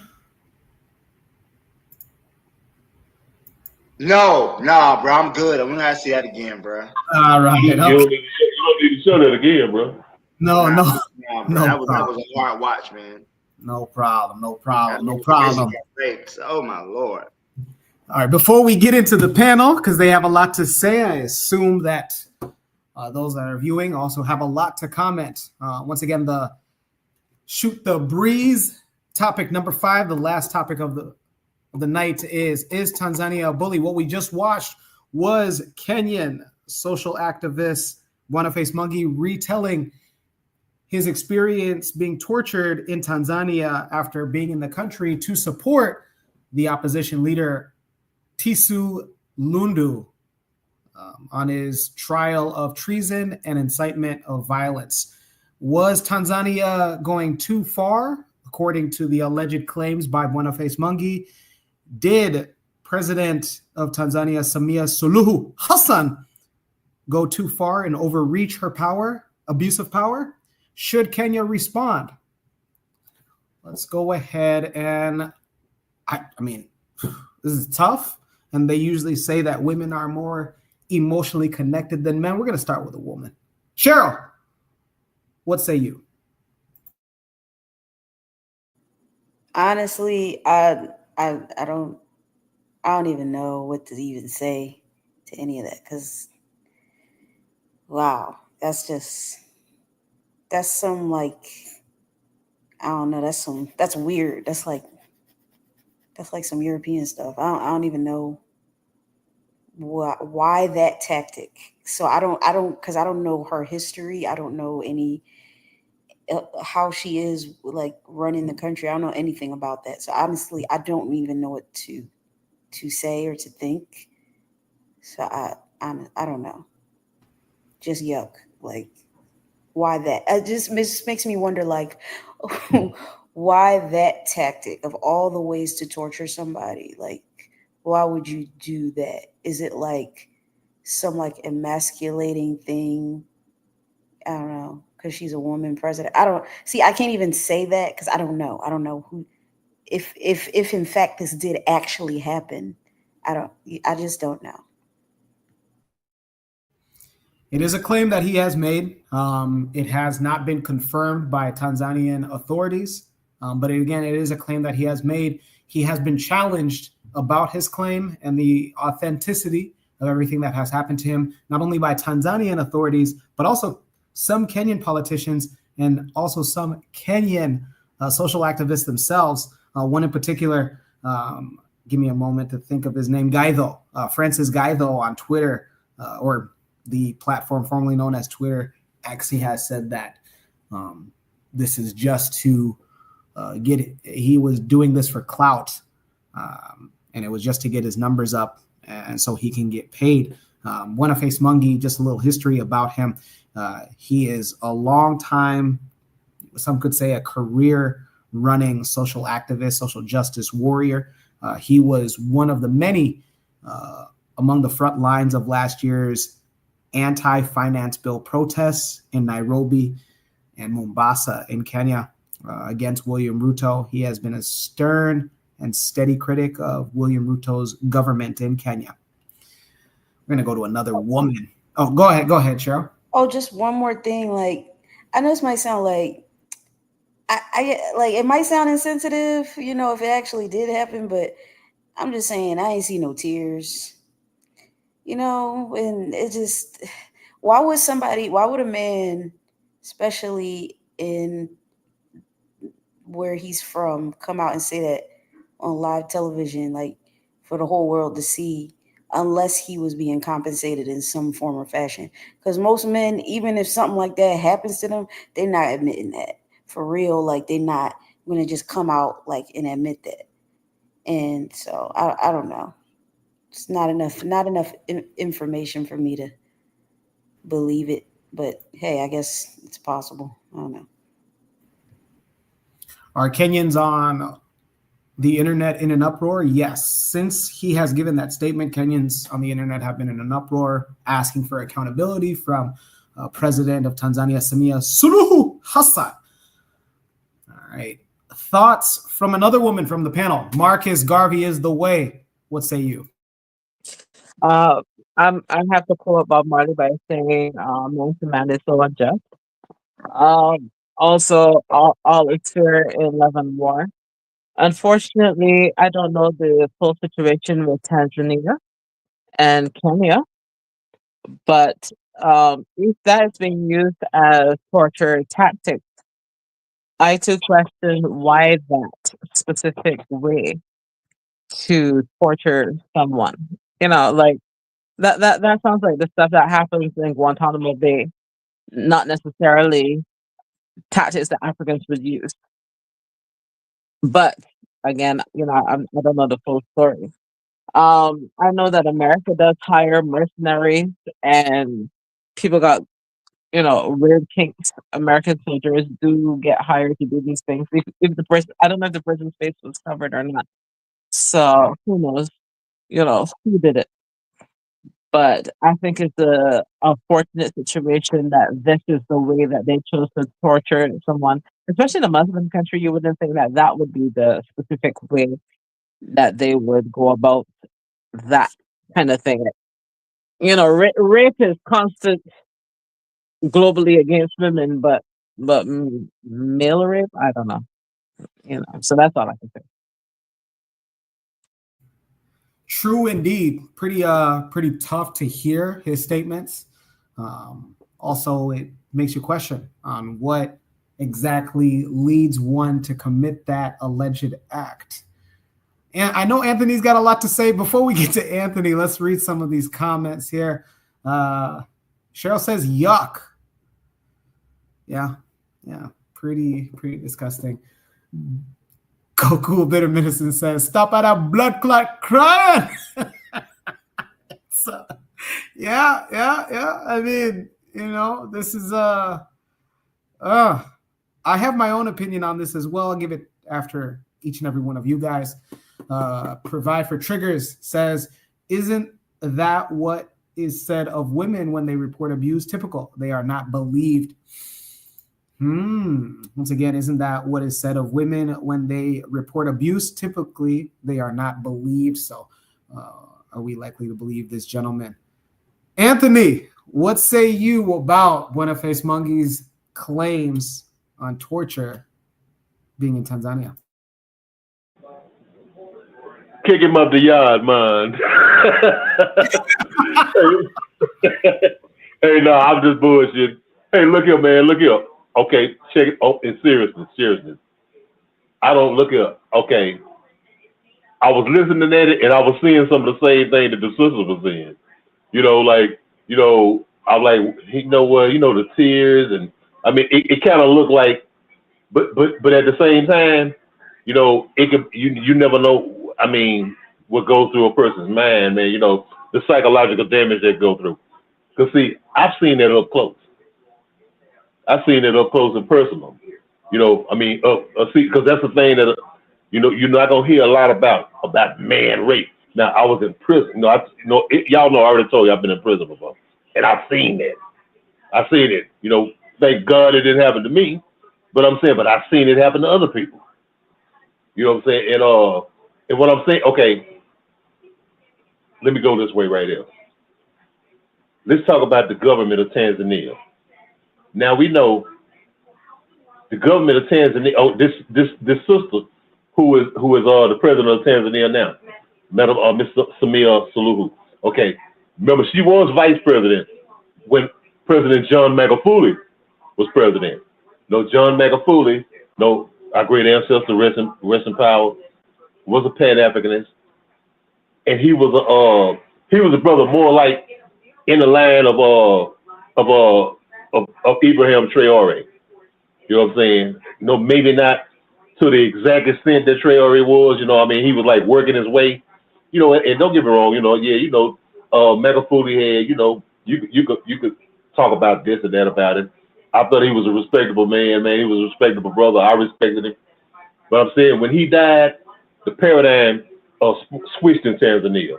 It went from a Pan-Africanist paradigm and from us all worried about ourselves and doing our own thing to opening back up, you know, to the West. You know what I'm saying? To America, to Western Europe. You know what I'm saying? It's not the same. It's not the same government now, man. No, it's not the same program. You know, even though you may hear certain things from them, but it's a different thing, man. You know, they're more in tune with the West now. You know, Magufuli was a president who he didn't spend none of the money, the government's money, going to Europe and going to America and sitting, you know, going over to visit an American president and all that stuff. You know, He was focused more on building a greater Tanzania. No, this government right now, not so much. You know, I mean, this government right now, I don't want to talk bad because there's a sister in charge, and I don't want to come off like, you know, I'm denigrating the sister and everything, which I'm not. But I mean, the facts are the facts, man, and we got to realize, you know, the policy that they're going after now is more of a pro-Western thing. Okay, so you get to, you know, these tactics like torture tactics. This ain't nothing new, man. It's been happening in countries all over Africa. You know, and over the world, period. You know what I mean? You know, that's what happened. Y'all can remember one thing. Okay, my favorite singer of all time, my entertainer, was Fela Kuti from Nigeria. Y'all remember Fela had a song called "Water Get No Enemy." Now, you know, Fela was against the Nigerian. He went up against the Nigerian government a whole lot. He got arrested a whole lot.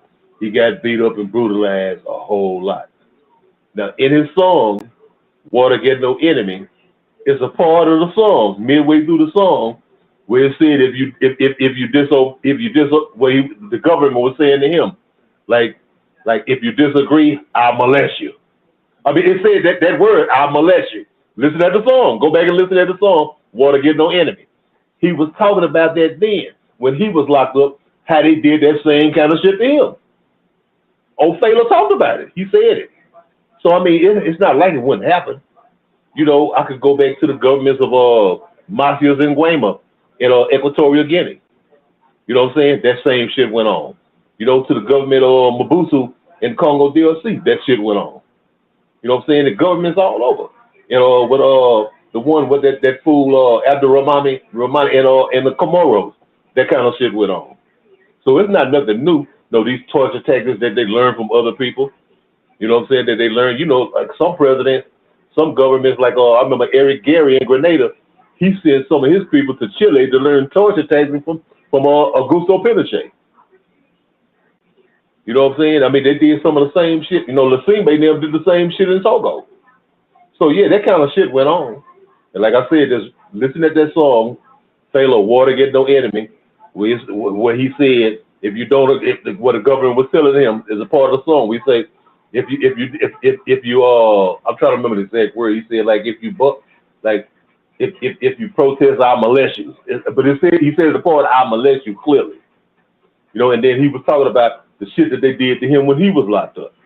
So yeah, man, you know, yeah, it's hard, it was hard to look at, and like and then, it's a man, saying, what happened to him, and like for the same reason that Sister Cheryl was saying, I mean, I look at it and say, like, yeah, I agree with that. That could be true, but at the same time, like, it could be true, like what he was saying. I mean, it was hard to say that, that they did those kind of things to him.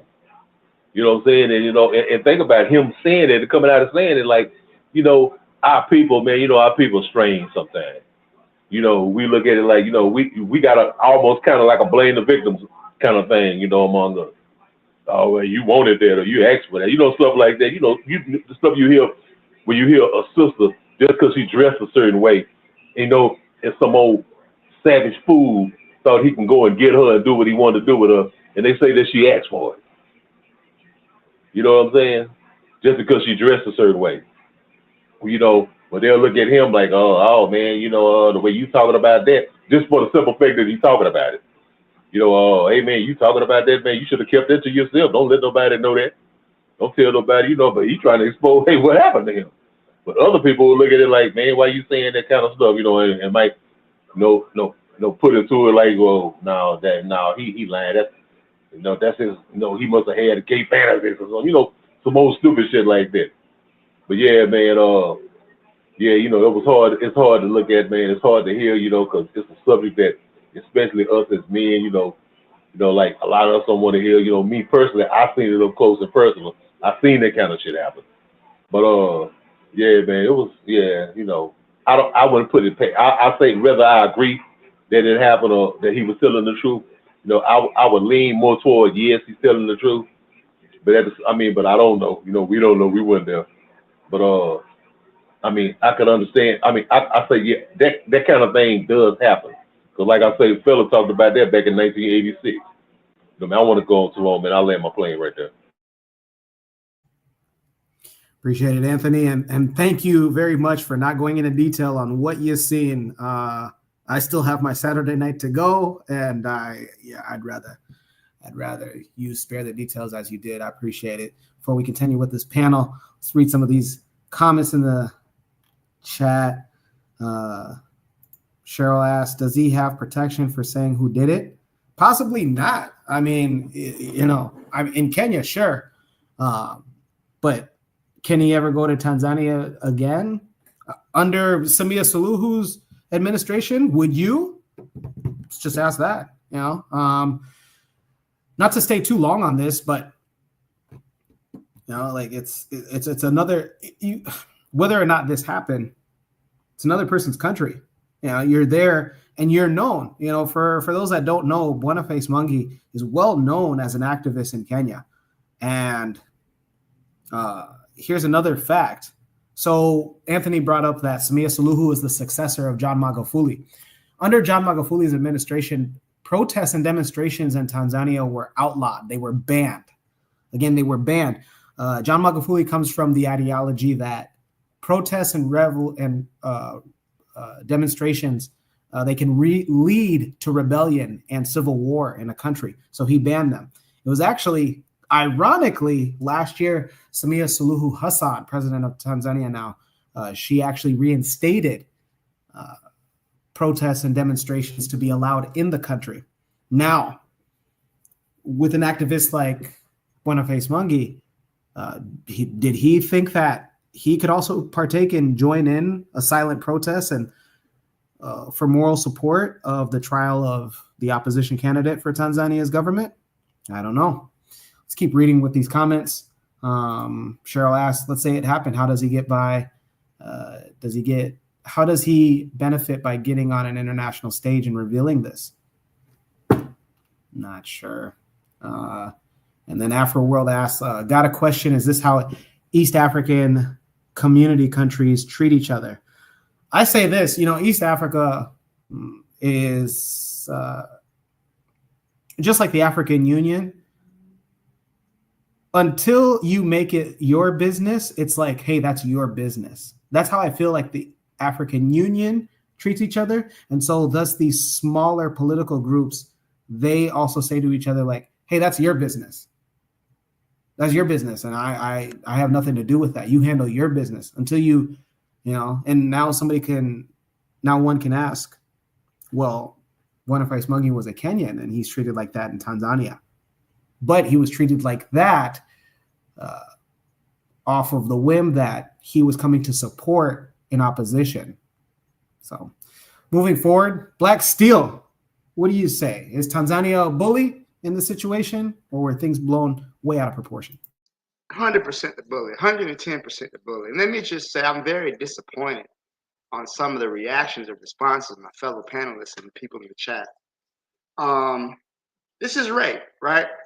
And I think some of these attitudes are the reasons why people like R. Kelly could go around for 20, 30 years to a local high school and get girls easily, because people want to blame the victim, right? Why is he talking about this? Why is this relevant? Maybe it didn't happen. I'm sorry, that's bullshit. And to be fair, and let's be honest, like, this is the attitudes that lead to more victimization. This man was raped, okay? Period, point blank. I don't care how uncomfortable it makes you. It doesn't make me comfortable about it, but he was a victim, right? And he has a right to talk about his victimization. Be it the fact that he went to support an oppositional government, right? An opposing party. You do not have the right to brutalize another human being like that. That's not acceptable. It's not. So I don't know all the politics behind it, but just from the very thought of it. Okay, you went and support an opposing leader, fine. Send him back to his country, deport him, whatever. But to beat him, rape him, that's not okay. That's not acceptable. And he has a right to talk about his victimization. It shouldn't have happened to him. I mean, why is it that for some reason we can talk about human rights violations when it comes to these crackers doing it to us. So there was a case here in the U.S. about the black man Amadou Diallo, who got beaten up in the police station in the Bronx, and they inserted a plunger into his rectum to the point where he needed to have surgery, right? And we can all know that's a crime, that's a violation of what happened to this man. Black Steel, Black Steel, I'm sorry, go ahead. Steel. I'm sorry. I just wanted to correct you. It was Abner Louima. Thank you. What happened? Thank you, Abner Yeah. Louima. Thank you. But here we are, in 2025. Oh, did it happen? Why would he tell somebody like that? Do you not think that as a man, nobody wants to talk about somebody putting stuff in your ass and making you say you liked it? Like, that's all, to me, the fact that he even said it makes me think it's true. Because if it wasn't true, there's no way in hell I'd say no shit like that. At the end of the day, I'm still a man. So here we are, doubting him, questioning why is he bringing it up? Instead of us questioning why is he bringing it up? Why is the government using rape as a tactic to eliminate dissent? That should be the question, not the question of why is he talking about it. Why is it okay that this government thinks it's all right to rape people when they don't adhere to what they want? I'll admit, I was born in the United States of America. I'll admit, and I know that U.S. is different. We have laws that protect dissent. You can petition the government. You can protest. I'm sorry, I'm cooking right now, so sorry if you hear something in the background. I kind of got the munchies. Anyways, you can sit back and you can protest and speak about the government and rally. Even right now, the United States right now, right? People in LA are taken to the streets to protest ICE, right? It wouldn't be okay to snatch one of the people off the street and rape them, male or female, and be like, oh, well, this is our country. No, that's wrong. That is wrong. It's wrong. It's wrong. We got to be honest. Some shit is just absolutely unacceptable. This is absolutely unacceptable happened to this man. Yeah, he's crying. He's crying because he got raped. Let me rape somebody's daughter, and she's crying. Oh, stop while your blood clot crying. She got raped. Okay? The victim. The victim. Why are we talking about some stop crying? This man has got raped. It blows my mind. And we doing it in June is mental health month. It's absolutely insane.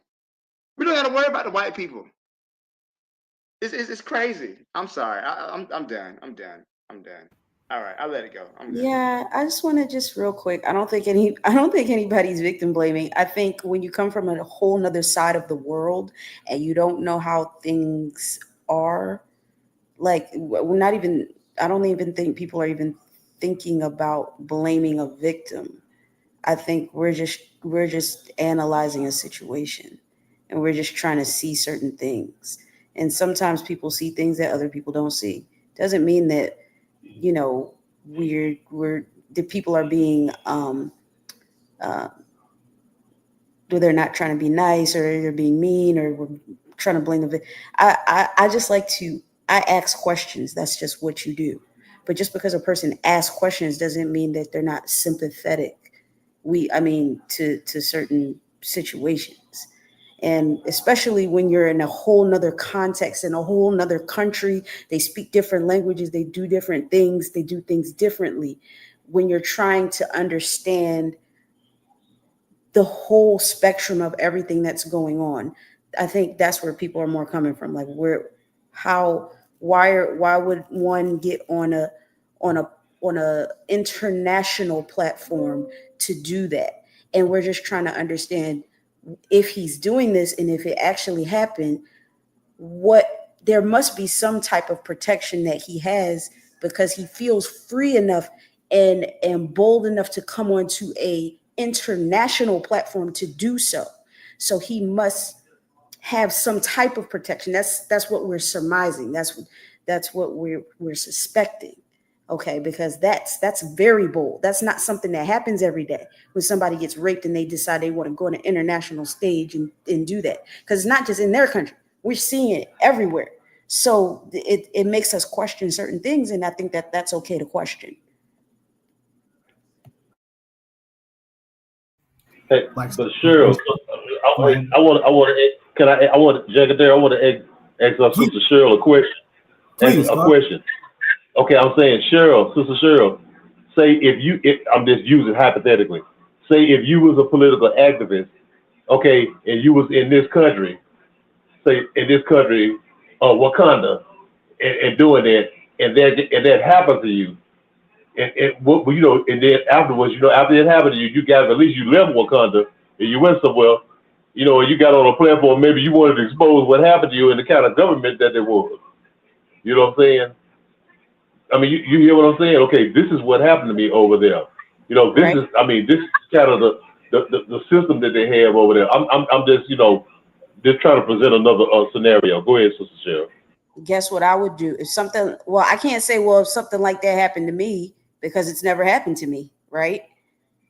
But if you want to try to expose somebody else's country and you get on an international platform, it doesn't, that doesn't make sense to me. You trying to expose another country, you better be protecting your ass. You can't just be out here, just out here, just doing stuff. You better have some type of protection because they coming for you, right? Because I know it's an emotional thing. You know, abuse is a serious thing, but also you got to protect your ass, literally. I mean, this man is speaking out against his brutalization. At this point, he doesn't care. I mean, they've already threatened his family. They threatened his family. They threatened him. They brutalized him. They raped him. They, you know. Then I'll be focused on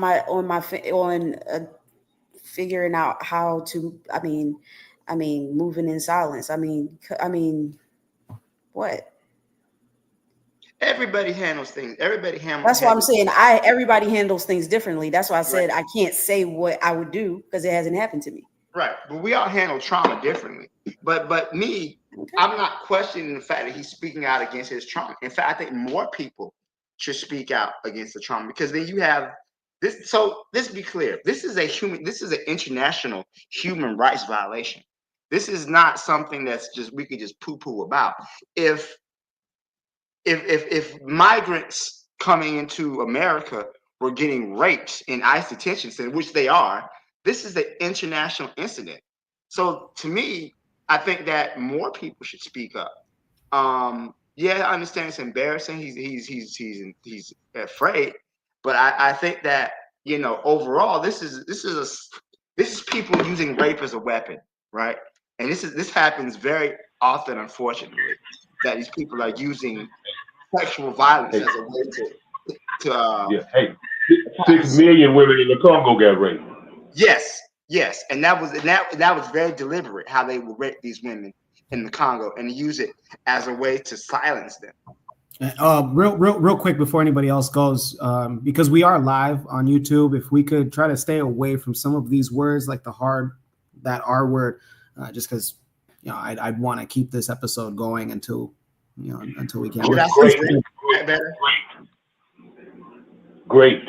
Grape. Okay, I'll say grape. Sorry, I forgot sometimes that, you know. Hey. But again, I'm not denying anything happened. I'm just saying people tend to get really emotional when you ask questions, and asking questions doesn't automatically mean that people are being insensitive. People just want to know certain things. That's it. A lot. Sure, I agree with you 100. I'm sorry, I agree with you 100%. I know where you're coming from, because like I said, when I was listening to the brother, it was a part of me in my mind I was kind of skeptical, but then I came back. I said, well, you know, no, man, this man is saying this. You know, I mean, I had to think about. I had to weigh on it for a minute. You know what I'm saying? I had to weigh. I was thinking about it because I was seeing some of the same stuff, but you know, I just like. You know, but he put this out here, man. I think, you know, to me, I think he was telling the truth. And if he's telling the truth, I hope he has the protection that he needs. And, you know, human sex trafficking is huge, especially in America. It's huge. In a lot of places, it's a huge money-making thing. But People have questions. They're gonna ask. Like we need to learn to like keep like just because it doesn't mean we disagree with what happened. Because like I said in the beginning, I don't know how people get down over there. If that's what they do, then that's what they do. But I'm just asking certain questions. That doesn't mean I disagree with what's going on. We just want to know. But people tend to kind of like shut that down when questions are asked. And that doesn't mean that. If anything, asking questions means we care and we want to know exactly what happened and why it happened in that way if we're unfamiliar. Wow. Pretty heavy. I do want to try to get one last panelist to speak on this. Before we do, let's read some of these comments here from the chat. Cheryl said, let's say it happened. Oh, well, excuse me, that we did that. Provide Trigger says, frankly, I think that we as Pan-Africanists do perpetrate the status with own belief systems. There is no need to explore the issue of our own, I don't know what that word is, but sovereignty. And the last panelist, if he wants to share his thoughts. Koku, what say you? Is Tanzania a bully, or was it thrown out of proportion and out of context?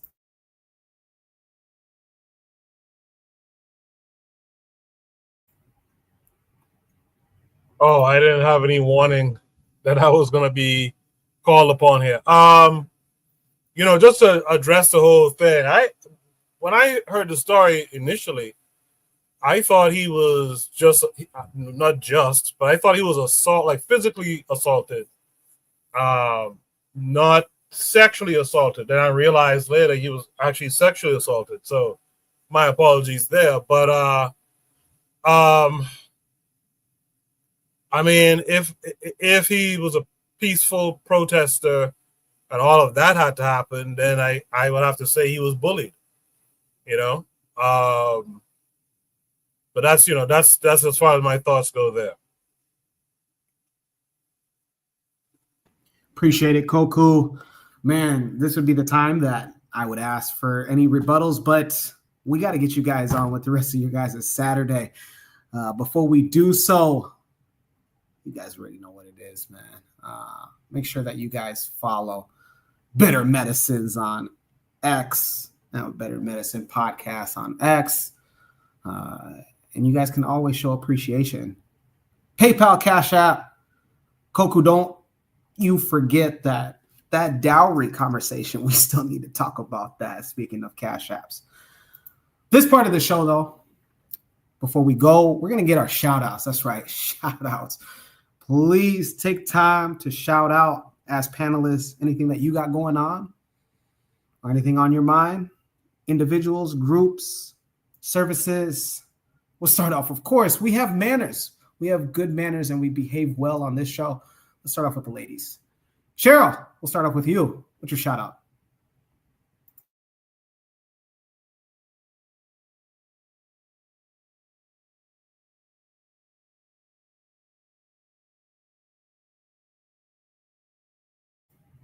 Cheryl, you still with us? You gotta take yourself off mute.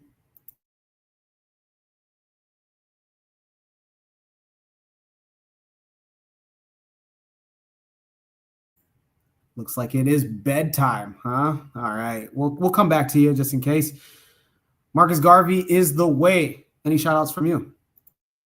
Yeah, shout out to the people here in St. Louis who are recovering from the tornado.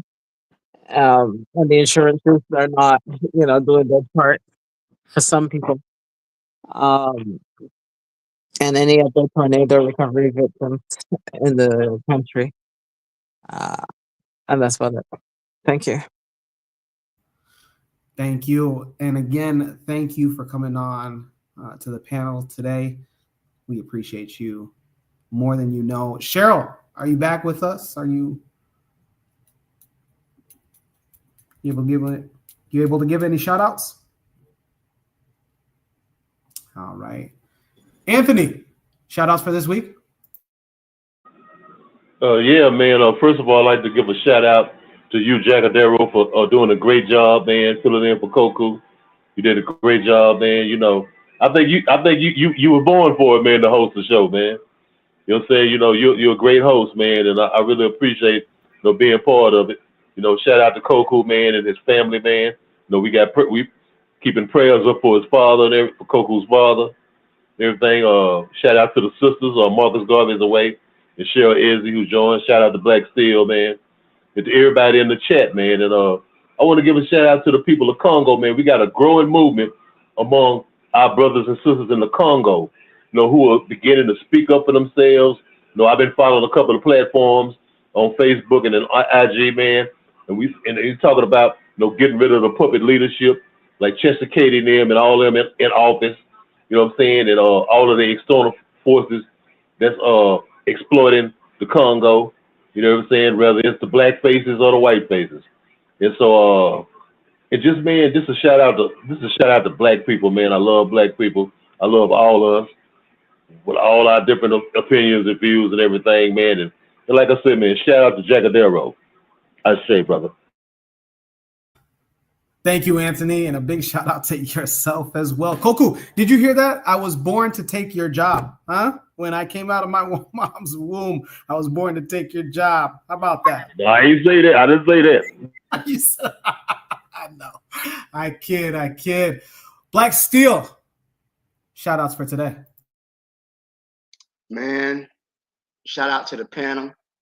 Great show tonight, Jacadero. You was a good substitute, Hopefully when Koku gets back, he won't make us do any book work like I make my kids do. They act up with the sub. But shout out to the people in LA, man. It's going down right now. They got the ICE agents barricaded in the courtroom in LA. So it's about to get real interesting. I think that America is about to get real crazy pretty soon. So yeah, the ICE agents getting back into a corner. They call it LAPD. Next step is the National Guard. So it's a lot of our people are out there, but not that many. It's mostly a Latino thing, but the Latino vote is overwhelmingly supported for this. So it is what it is, but it's interesting times we live in right now. So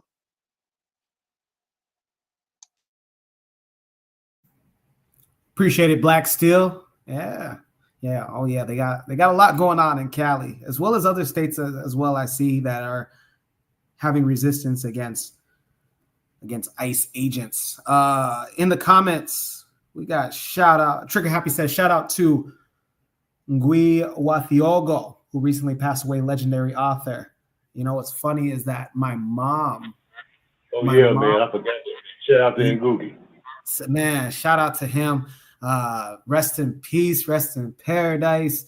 My mom had she in elementary school, she did a poem, and I believe, if I can remember right, she said that he was one of the orators for that poetry contest that she won. So man, he has a big impact on my mom's life. Why she got into poetry was because of his work.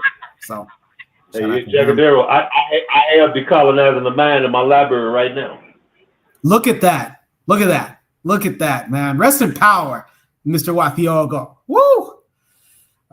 And last but not least, Koku, any shout outs that you got?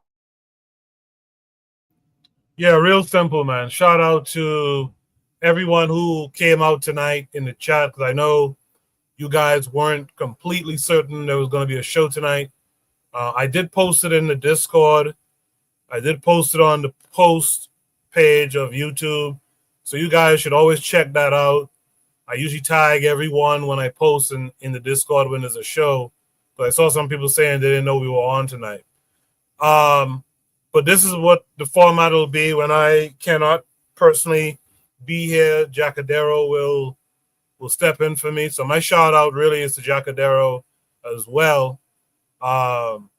He, like I said earlier, he came through, he asked me how could he help, and this is the product of him this is the product of him stepping up, I guess you could say. So shout out to Jacadero tonight. Peace. I appreciate it, Coco. I appreciate it, boss. Huh? I appreciate it, boss. It's awesome. It's an honor. One, just to be able to keep the show going. We love the show. As you can see, people love the show, Coco. And so if it means us, how they say, rolling up our sleeves and getting our hands dirty, we gonna do it. We gonna do it, boss. We got you, boss. We about that action, boss. As far as for me, you know, what shout outs do I got? Of course, we got my group, the Empowerment Network. That's right, the Empowerment Network. For those that don't know, Jacadero, I'm based out of Omaha, Nebraska, and is the home of the Empowerment Network. The Empowerment Network, that's right. The Empowerment Jacadero. Network. Go ahead. I want to show you real quick. Look. Hey, big shout out to you, Anthony. And shout out to you Anthony. see it? I see it. You see it. So big shout out to the Empowerment Network. This is the Black Empowerment Group, the largest Black empowerment organization in the Midwest. I'm a part of that. And every year we put on the annual Rebuilding a Village conference. This year it was held on May 16th through the 18th of this year. And we had a special event. Why was it special? It was because the Empowerment Network backed John Ewing Jr. Who is John Ewing Jr.? The first Black mayor of Omaha that was elected this past May.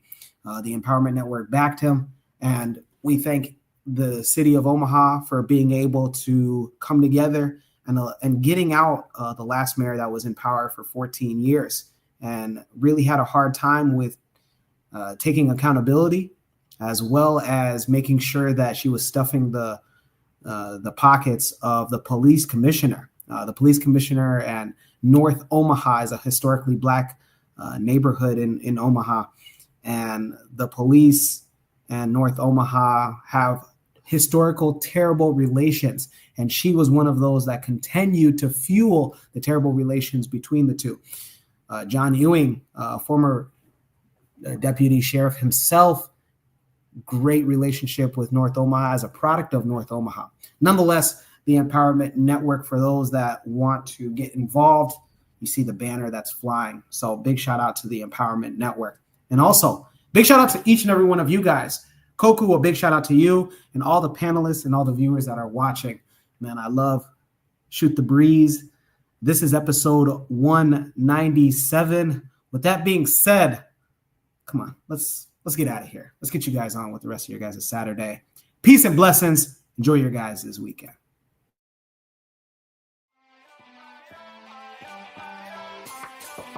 Thanks for listening to the Bitter Medicine Podcast with your host, Koku. If you like what you just heard, we hope you pass along our web address, bittermedicineblogs.com, to your friends and colleagues, and share our show to all your social media. Be sure to check out our archive section on our website for previous podcasts. This has been a KWAZ radio production. Join us next time for another session of the Bitter Medicine Podcast. Follow us on Facebook at Bitter Medicine Show, Twitter, Bitter Meds, Tumblr, Bitter Meds, Instagram, Bitter Medicine.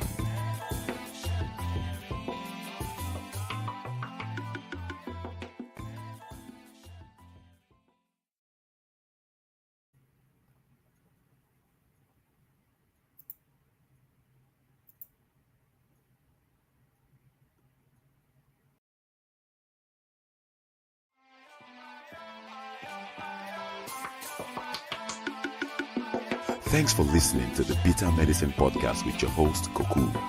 If you like what you just heard, we hope you pass along our web address, bittermedicineblogs.com, to your friends and colleagues, and share our show to all your social media.